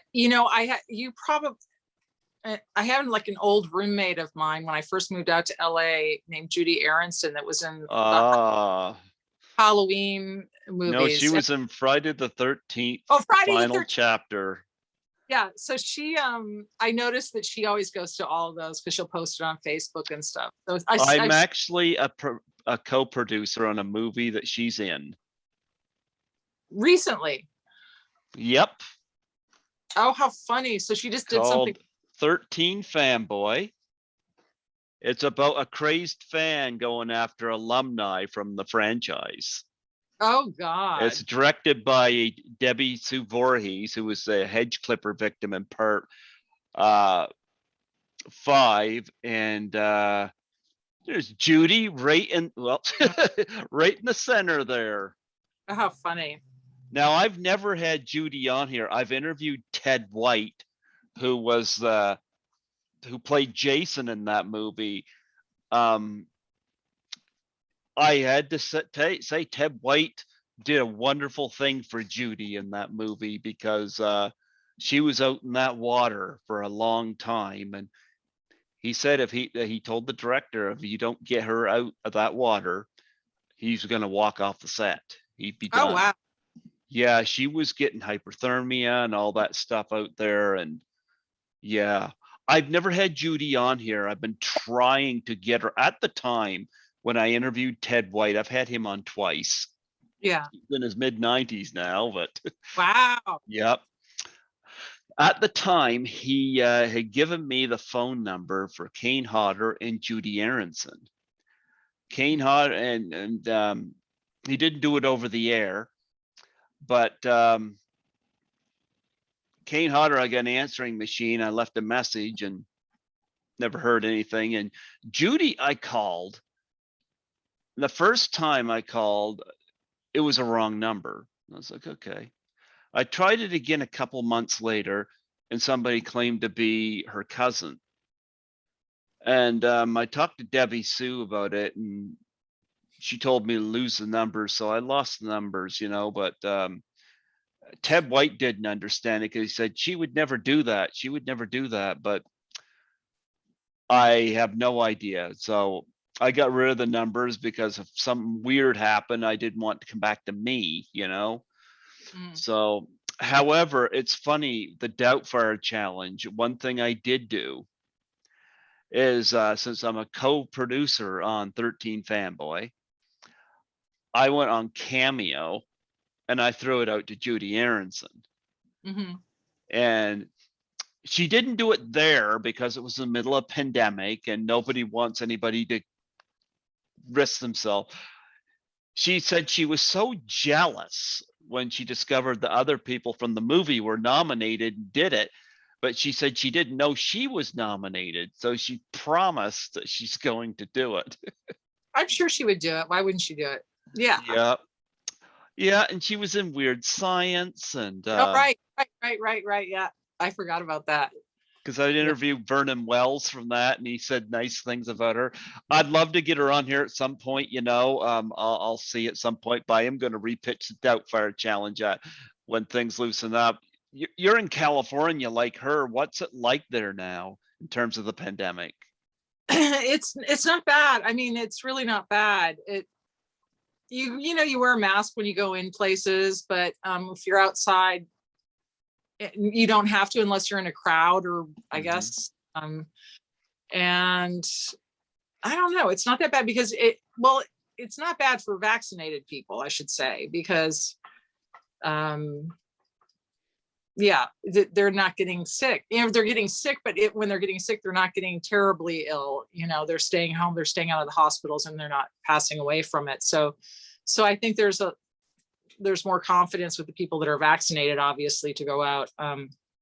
My daughter's school, I was talking to some of the kids because they just had a lockdown, but they don't get it.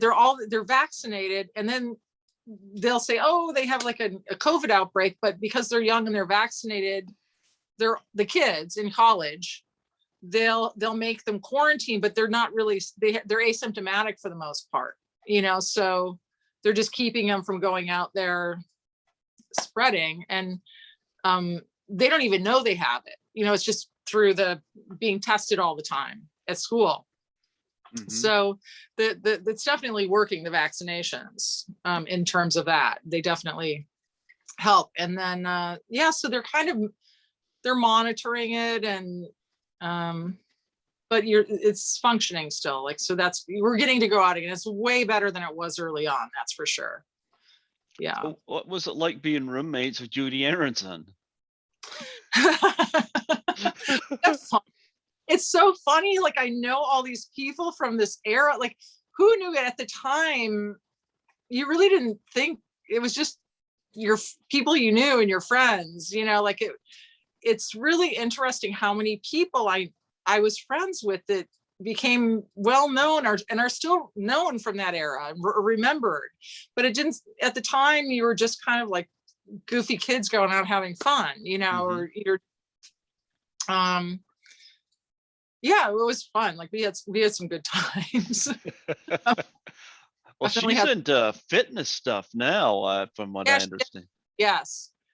Yeah. I know. I thought rocket body or rocket Pilates. Yeah. Go there. I'm looking for something to do now to get exercising again more. I'm playing tennis, but it's not enough. I need to do more. So I'm like, what else can I do that's fun? Because I always have to, I like to exercise if you have to think. I have a hard time doing just repetition, and that sounds like fun.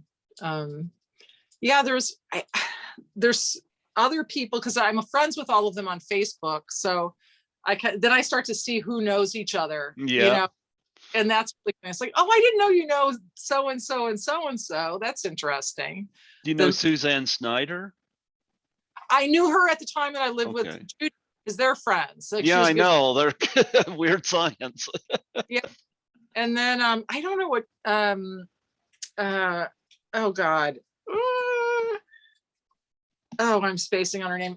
Yeah, because she knows also other people I know that I also we were parents in the elementary school together. It's just really ironic, like the overlapping of some of these people that were actors and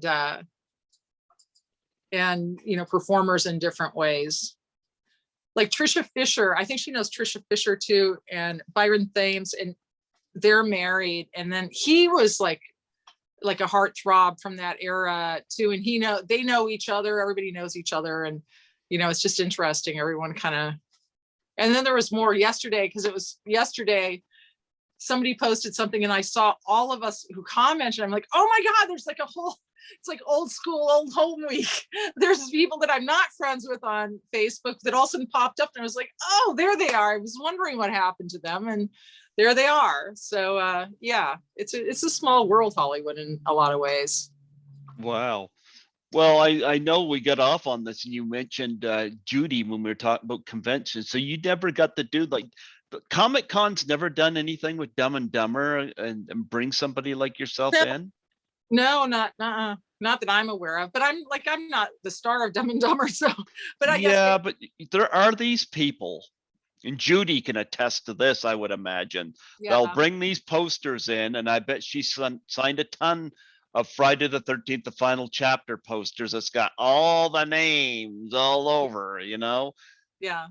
And I bet people do the same with Dumb and Dumber at one of these cons, I reached out to you. I don't consider you a nobody, I don't know.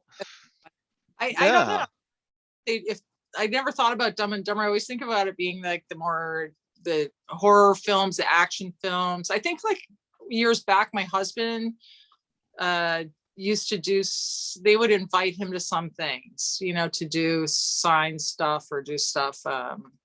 But or now have Charlize beat him up. Yeah.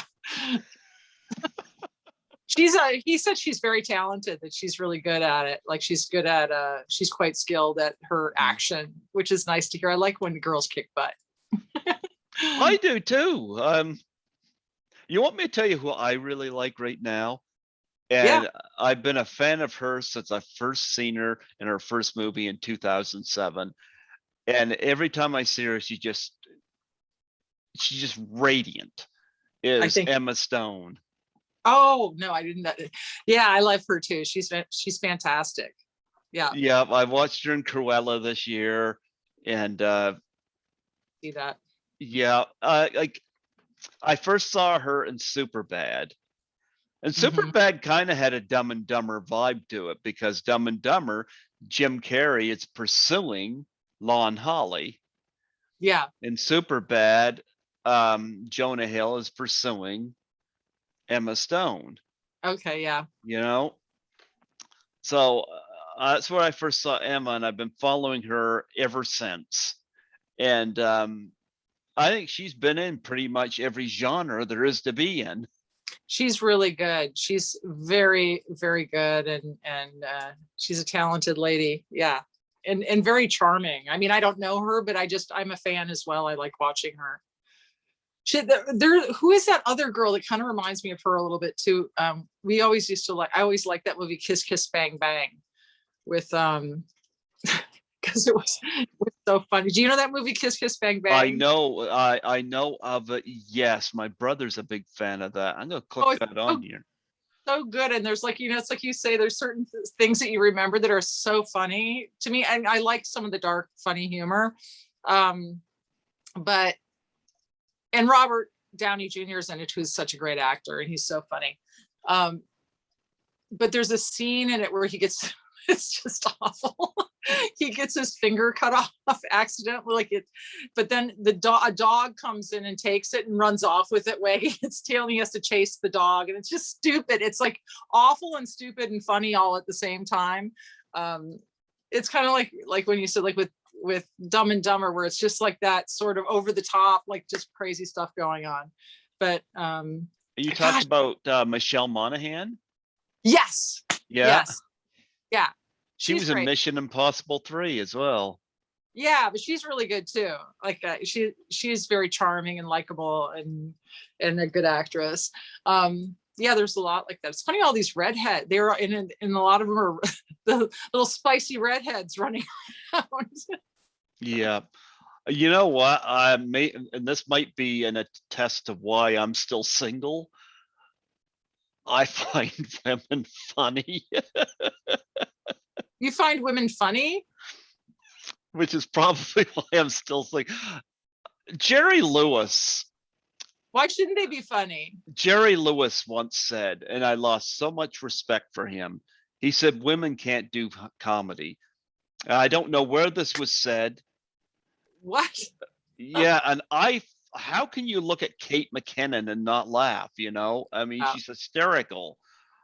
I love it when I get to see women do comedy, you know? I find with me, I poke and prod. I don't mean sexually, but poke and prod at women when to tease over men, because I watch, there's a set of YouTube videos I watch on here, and I am so immature for watching them. But it's a guy that goes around, he's got one of those things that Leslie Nielsen used to have where you squeeze them, it makes gross noises. Yeah. And I'll watch him get filmed doing this when he goes by strangers and watching them react. And I think the best reactions come out of women, especially young women. They will laugh at that. And some of them are like doubled over. And I'm like, who says women can't be funny? Because if I was doing a prank like that, I'd do it around the women as well. Yeah. Look at Lucille Ball. That's so weird. I started doing films like comedies in Italy, which is, but they have like they were a riot, but they were that kind of humor, like just silly and just like the De Laurentiis films. And I've never seen, like, everybody had so much fun. You were just cracking up all the time. It was like nobody was taking it seriously. Lucille Ball's great. Yeah. I mean, this is like, it was fun. It was like so much fun. We'd do stuff, we'd crack up, and then we go to lunch, you know, and go eat some fun restaurant or something. But yeah, they had the women doing, and I did a TV show over there, and they always had you doing silly. The women were always part of the silliness there. Like it was never just men. I mean, but yeah, well, look at Lucille Ball. Hello, that's like Lucille Ball, I did a tribute interview on her. I had Jeffrey Mark come on, who knew her, and he come on and talked about her. And again, I think it's so sexist to say women can't be funny. I think women are hysterical. That's just look at Saturday Night Live. Look at the people coming off of Saturday Night Live. They are some of the funniest people, the girls. So I mentioned Kate McKinnon. Yes, love her. I love her so much. And look at the character she steps into on there. She has a very big range of who she can, you know, play and spoof on. She's amazing. Yeah. I think women are definitely funny, you know. I probably think they're too funny, you know, just probably why they don't go with me.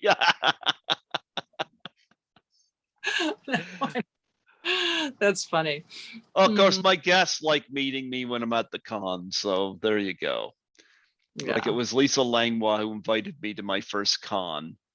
So yeah, I assisted her at her table. So yeah. How long have you been going to those for? You know what? I'm going to tell you a little story. I've lived here in New Brunswick, Canada all my life. I'm 49 now. Mm-hmm. And I would get homesick just traveling anywhere. Like I live in Fredericton, but we got Moncton and St. John, our closest cities. I get homesick just going there, and they're like an hour or two away. And when I had Lisa on for the second time, and she lived in California for 32 years, but she always wanted to move back home to Toronto, where that's where she's from. And on the second time I interviewed her, we got talking about travel, and she asked Mm-hmm. what was stopping me. And then she made me an offer. She asked me if I would wanted to come to Horrorama in Toronto and assist her at her table. Mm-hmm. Well, I could not say no to that Mm-hmm. because I was familiar with her since the 80s. Actually, she and I did a Doubt for Her challenge together. But I went there. I was nervous up until I went. I'm the only one in my family who's ever been on a plane. And I'll be frank, my jitters went away because it was like taking a bus, only it was in the sky. It Yeah. actually didn't bother me. We landed and on Toronto Island, and I could have either taken the ferry across or the tunnel. I took the tunnel, and it's the first time I'd seen escalators since the 80s because we don't Wow. have them here in this city anymore. And when I got to the surface, like I called Lisa and she instructed me to take the shuttle bus to Union Station and she would meet me there. Uh-huh. And when I got to the surface, I was like, we got tall buildings here, but nothing like there. I was like, I'm not in Kansas anymore. And I went with her after I got lodged and got my stuff dropped off. I met her and we went to supper, and she asked me a lot about where I was from because she knows where I'm from, but she's never been in this front part of Canada. Mm-hmm. But the following day I went with her while she went to get her pictures for the con. Yeah. And I went to help her out, but it also gave me an opportunity to see more of the city. Yeah. What was funny is I never got homesick. That was one thing that was going through my head is why aren't I homesick? And it's further away. I went to the con. I helped her out, took pictures of her with her fans that needed pictures and this and that. And Vernon Wells was sitting in the table across. I just had him on again recently because I'm actually a co-producer on one of his movies. And I met so many people through that, but I had such a wonderful experience at it. Yeah. And I was like, I had to do it again. I worked at our family's spring water plant for 19 years. Wow. 19 years. My dad, unfortunately, has ALS. He's had Oh, it for 7 years. He's had longer than the life expectancy, and my mom's got Parkinson's, so they had to sell the business. oh, I'm sorry. Yeah, and when I left there, I could have been on unemployment for a year, and I was done there in 2017. And I remember I was at the station, and I had one of the other programmers said to me, he says, why don't you go to Toronto and do this thing with her? Said, you're not married, you don't have children, currently you're not working, you're freed up. And I was like, yeah, you're right. Why don't I just take the jump? Why am I even thinking about this? Why not just do it? And so I went to Toronto, and I had such a great time that when I got back here, rather than stay on unemployment for a year, which I could have, I contacted my brother, who was at the time working at a cleaning job. And I said, can I get a job? Because I said, I want to go do this again, Mm-hmm. because it went from my podcast to cons to being co-producer. And I don't get paid for these movies, they're on Indiegogo. And I look at the people involved with them and like, I could have my name on this movie with these people. Like I'm gonna have my name on a movie Judy Aronson's in. But what does it mean, co-producer? Like, what do you do for them? I just financially gave them money. That's about all I can say. So They they shoot it, or how did they do it? Like, did they do it in LA or? Oh, they did in New Mexico, because Oh, that's so where Debbie they did. Sue did it, and she did part of it. There's a Comic Con part of it, and they shot in LA, but they got it all done before lockdown. They were very, very lucky. It's supposed to come out October 22nd, and yeah, my sister-in-law asked me that. What'd you do on it? I just gave them the money. There was Indiegogo. You have various perks. You select a perk, you pay that much money, and some perks are more than others. I forget how much this one was now, but I was like, I just remember Debbie Suvori said that Tracy Savage was in it and I had a big crush on her. So I was like, that pretty much lured me in, and my picture's going to be in a scene with her. Nice. And apparently my picture gets splattered in blood. So I'm like, but yeah. So like I said, if 10 years ago, somebody's going to say would be talking to somebody from Dumb and Dumber, I'd tell them they were crazy. So it's interesting, and yeah, it's been fun. I've enjoyed the ride, and I hope to keep enjoying the ride, and it's been a lot of fun, and I love having somebody like yourself come on and relive that premiere screening, to see Dumb and Dumber, because that theater's not around anymore, So and it's one of my fondest memories was seeing Dumb and Dumber there. So yeah, so a lot of wonderful memories, and I love promoting the film and reminding people, remember this, and I've had people tell me that they've looked up certain movies because they were talked in detail on here. So I like trying to help these films find a broader audience. Nice. That's always rewarding. Yeah. Do you get recognized a lot? No, I over the years, because I did also so many commercials and stuff. There was, I'm not, and I'm also going around. People know me, like the kind of the world I travel around. I'm not, they know me, the people already, my friends and the people Daniel works with and stuff. But so I don't really think about it. But not.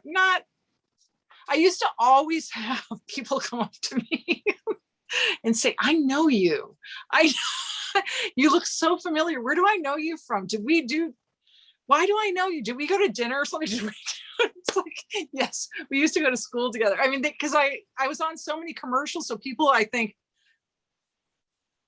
recognized my face, or I looked familiar sometimes to them, but they didn't know why, or what it was from. I just have that kind of face that's kind of, I don't know. People thought they knew me. I don't know. You don't look at them and say, "I'm from Austria." No. Wow. Here's a question I ask all my guests. I'm not going to spare you on it. Okay, what's the most interesting thing you've ever been asked to sign? Oh, nothing crazy. Nothing crazy. Like really nothing crazy, like a body part, I guess. But that doesn't seem that crazy anymore. I hear that now a lot, Yeah, I think people ask you, especially if they're just on the, I don't know. That's just like kind of a common thing now, especially if they don't have paper on them or something. But they're gonna tattoo it on themselves. I never thought about that. Caroline Munro, I interviewed back in 2016, and she was the first one I recall telling me about this. And she'd be asked to sign a body part, and then they'd come back and they'd have the name tattooed on them. Wow. Oh, that's kind Yep. of, oh, that's actually dangerous. I remember reading about that, saying, don't do that. Don't sign your name on stuff because it's dangerous to have, especially now with the technical age, you know, with all the online stuff. Don't sign your name on stuff. Yeah, that's kind of funny. I know. It's different. Everything's changed now, like what you're supposed to do, what you're not supposed to do, and how quickly things can go astray online. But yeah. I'm like, go ahead. I was going to say, how do you think Lloyd Christmas and Harry Dunn would handle the pandemic? Not well.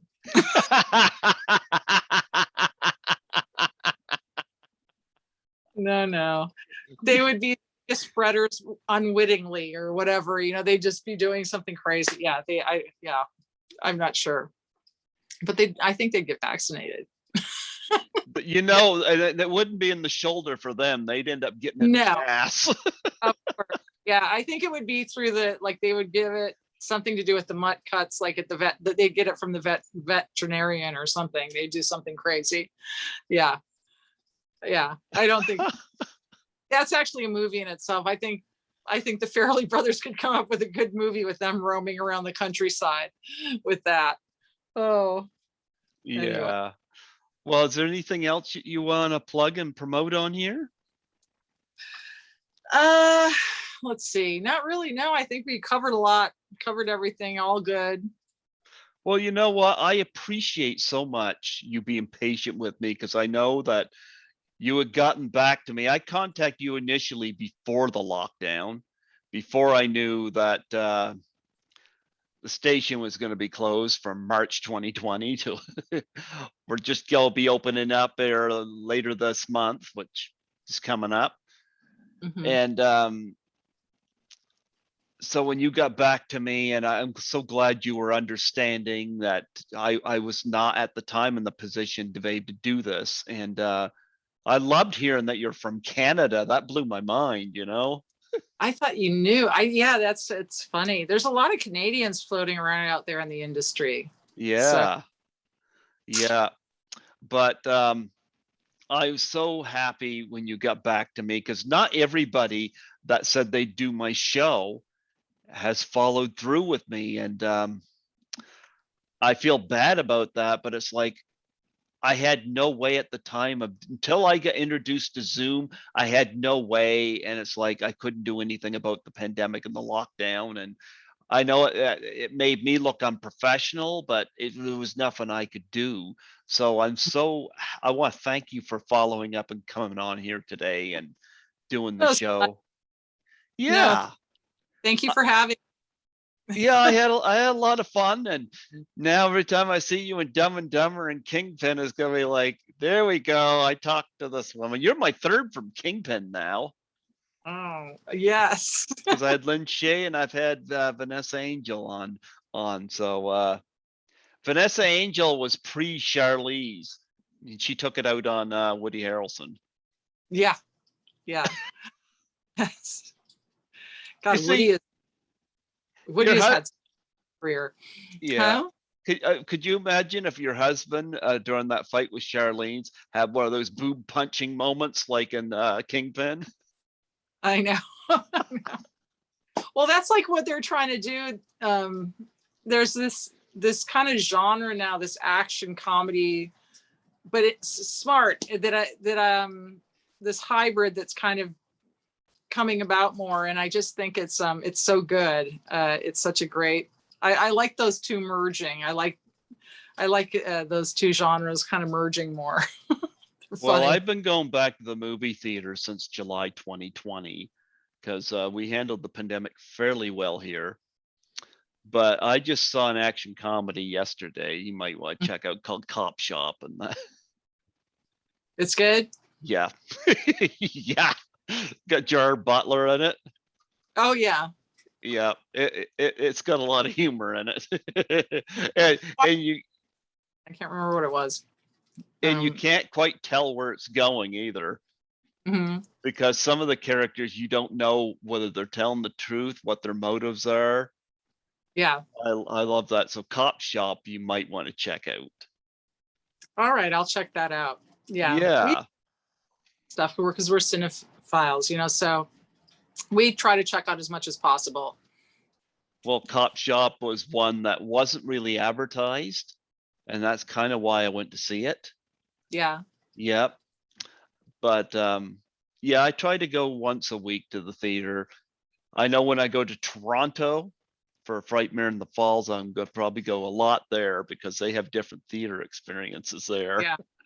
Yeah. But no, I was so delighted to have you on here and finally touch base with you. And do you mind very much if I add you on Facebook?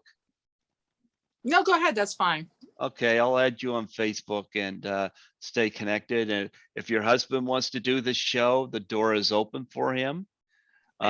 Yep. And it'll only get slammed shut Where on him if Charlize slams it. where do I see this, or where is it on YouTube, or what is it? It's gonna be on YouTube. I'm gonna send you a link when it's ready. Okay. Yep. And it's gonna be unlisted on YouTube for the time being because I put so many up a month. Yeah. I was told by my former station manager before she retired, she said, Greg, when you do an interview, don't put it up right away. Save some for a rainy day. So I put, I think 5 up public a month. Uh-huh. And I come to find out that rainy day was COVID.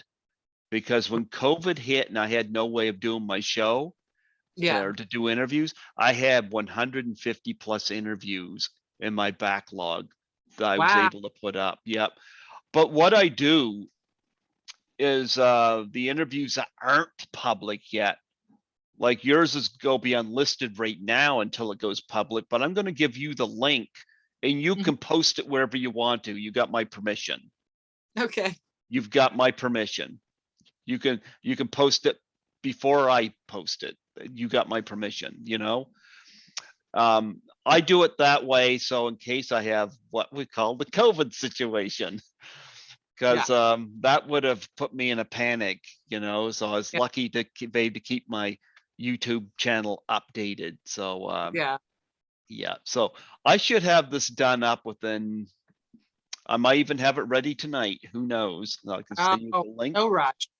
Yeah, you can put it up and I'll send you a friend's request on Facebook. And I look forward to your Doubtfire Face challenge. Yeah, that I think that'll be fun. Yeah. Yeah. Right.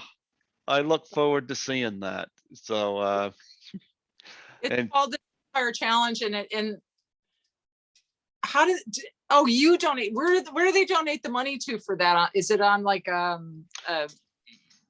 where, like if we want to donate or something, where do people go, or what do they do? Or usually what happens is people just donate to either the American or Canadian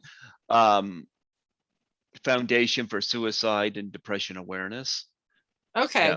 Yeah, that's usually how that's done. People put hotline numbers up and whatnot, My brother, a big proponent of that too. So yeah, okay, great. Thank you so much. It was really a pleasure talking to you. Thanks for having me. You know what? It was a pleasure and honor. Again, 27 years. Who knew? Don't ever give yourself a haircut like that. You got beautiful hair. Don't ever do that to your hair. Yeah, the bowl cut. I had that haircut when I was a kid. I did. A picture in style. It's so weird you said, because I wrote to my mom, sent me pictures. She just did this like a month ago, and she sent me all these old pictures from when I was a kid. And I wrote her back, and she was really offended because I said, do you still have the bowl? And that you used to cut my hair with? And because it literally was like that, and her feelings were hurt because she used to cut my hair. It's like, she felt really bad. I was joking. But it did look like that. It looked a heck of a lot like that hairdo. And Oh, after that, I said, never again, do not cut my hair. Just let it grow. So, yeah. well, But your it was, hair. I'm told it was in style at the time, the pixie cut. Well, pixie cuts are fine. Pat Benatar wore it well. Yeah. You Yeah. know, but Jim Right. Carrey doesn't have a pixie cut there. That looks like the No, Beatles. I know. Yeah, I know. But the Beatles, look at it. It worked well for them. Yeah, I suppose you could make that argument. Huh? You could make that argument. Right? Isn't it Yeah. crazy? The first person that cut your hair like that, you could say, hey, what'd you do to my hair? But they rocked that whole look. So, attitude is everything. Hmm.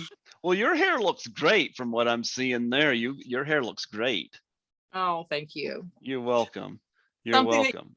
you have as you get older. It doesn't gain weight, although my husband says it gets too fat and I have to thin it out. Well, your husband shouldn't talk. He had this blonde streak up on his head, and he did Atomic Blonde. I know. We always look at it. It's like, well, what can you do to it for the next film? Because you always want to look different. But that was pretty extreme. Yeah. He didn't wear that going to your kids' parent teachers meetings. Yes, he did. And he had Russian mob tattoos on his neck. These two things, like fake tattoos, like it. He looked so scary. Did he have the pen sticking out of his face? No.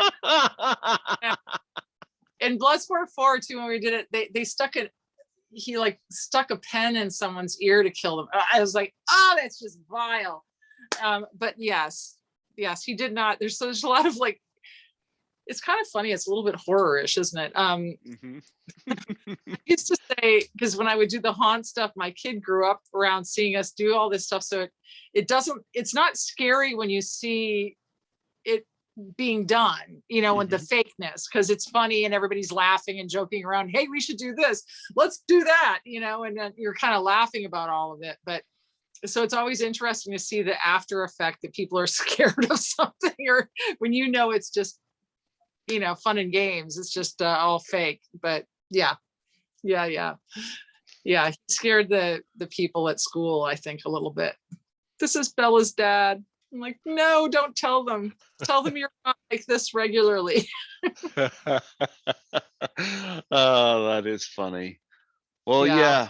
Well, Kingpin celebrating 25 years, Dumb and Dumber 27. Wow. So we gotta get the Farrelly Brothers to get you back in the movies. Yes. Okay. Tell them that. Yes. I think they need to they need to get you on there. Yeah. I thought you were more. Peter's doing I think Peter's doing a film right now that's supposed to be really good and funny. They've had to change locations. I mean, COVID has pushed stuff for people all over the place. They keep changing venues. Like Daniel was supposed to shoot in Australia. Now they can't shoot there because I think they've moved it because it's too difficult.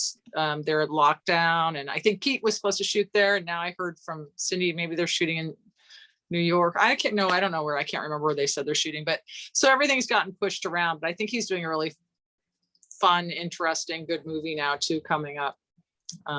Anyway, yeah. Yes. Well, great talking to you. And thank you for inviting me. And here's to another 27 years of Dumb and Dumber being around. I still get residuals on it, which is like shocking. Like every time you're like, hey, even though they're smaller now, they're still coming, which is kind of amazing. If you'd have told me 27 years ago that would be the case, I never would have thought it. So anyway. Well, you know what? I had somebody tell me one of the appeals of Dumb and Dumber, it kind of takes you back to those old plot lines like Martin and Lewis used to have, where they would, like the misplaced briefcase like Dumb and Dumber had. It just goes from there. And I kind of get that, where that comes from. So yeah, I love. Oh, go ahead. Sorry. Yeah, I said I love this film. So I was happy to have you on here and talk about it and raise awareness that dumb happens. Some of the best storylines, it's because people complicate them too much, and so sometimes the most simple storyline then gets elaborated in the most creative, wonderful way, and it ends up being better, because of that simplicity. But anyway, go Dumb and Dumber. Go Dumb and Dumber.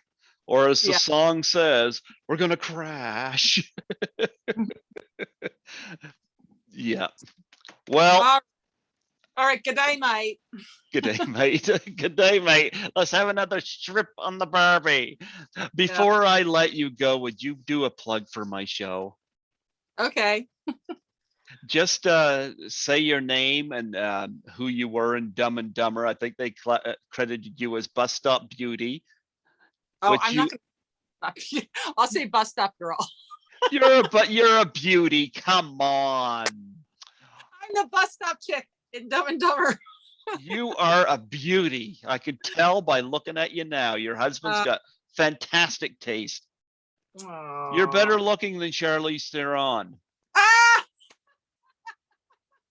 Tell my husband that. There you go. Thank you very much. That's very sweet. That's just say that and say you're listening to Greg Gilbert on Python's Paradise. Say what? What am I supposed to? State your name and that you play the Bus Stop Beauty and Dumb and Dumber, and you're listening to Greg Gilbert on Python's Paradise. That's the name of the show. I'm gonna screw this up. That's where it is. Okay. Hi, I'm Lisa Stothard. I was on Dumb. Let me start again. Take two. All right. Hi, I'm Lisa Stothard, and I was the bus stop girl in Dumb and Dumber. You are watching Greg Gilbert, Python Paradise. Yes. And corrections, folks. She's the bus stop beauty in Dumb and Dumber. She's so bashful. No, my mom always told me never compliment yourself. That's okay. I'll do it for you. All right. Well, thank you very much. Thanks for I was delighted to have you. In fact, I'd love to have you back sometime. Okay. Yep. This was a lot of fun. I'll get this out to you as soon as it's ready, and you can post it wherever you want. And I look forward to your Doubtfire Phase challenge. That'll be fun. All right. Thank you, Greg. Take care. God bless you. You too. God bless you too. Bye. Bye-bye.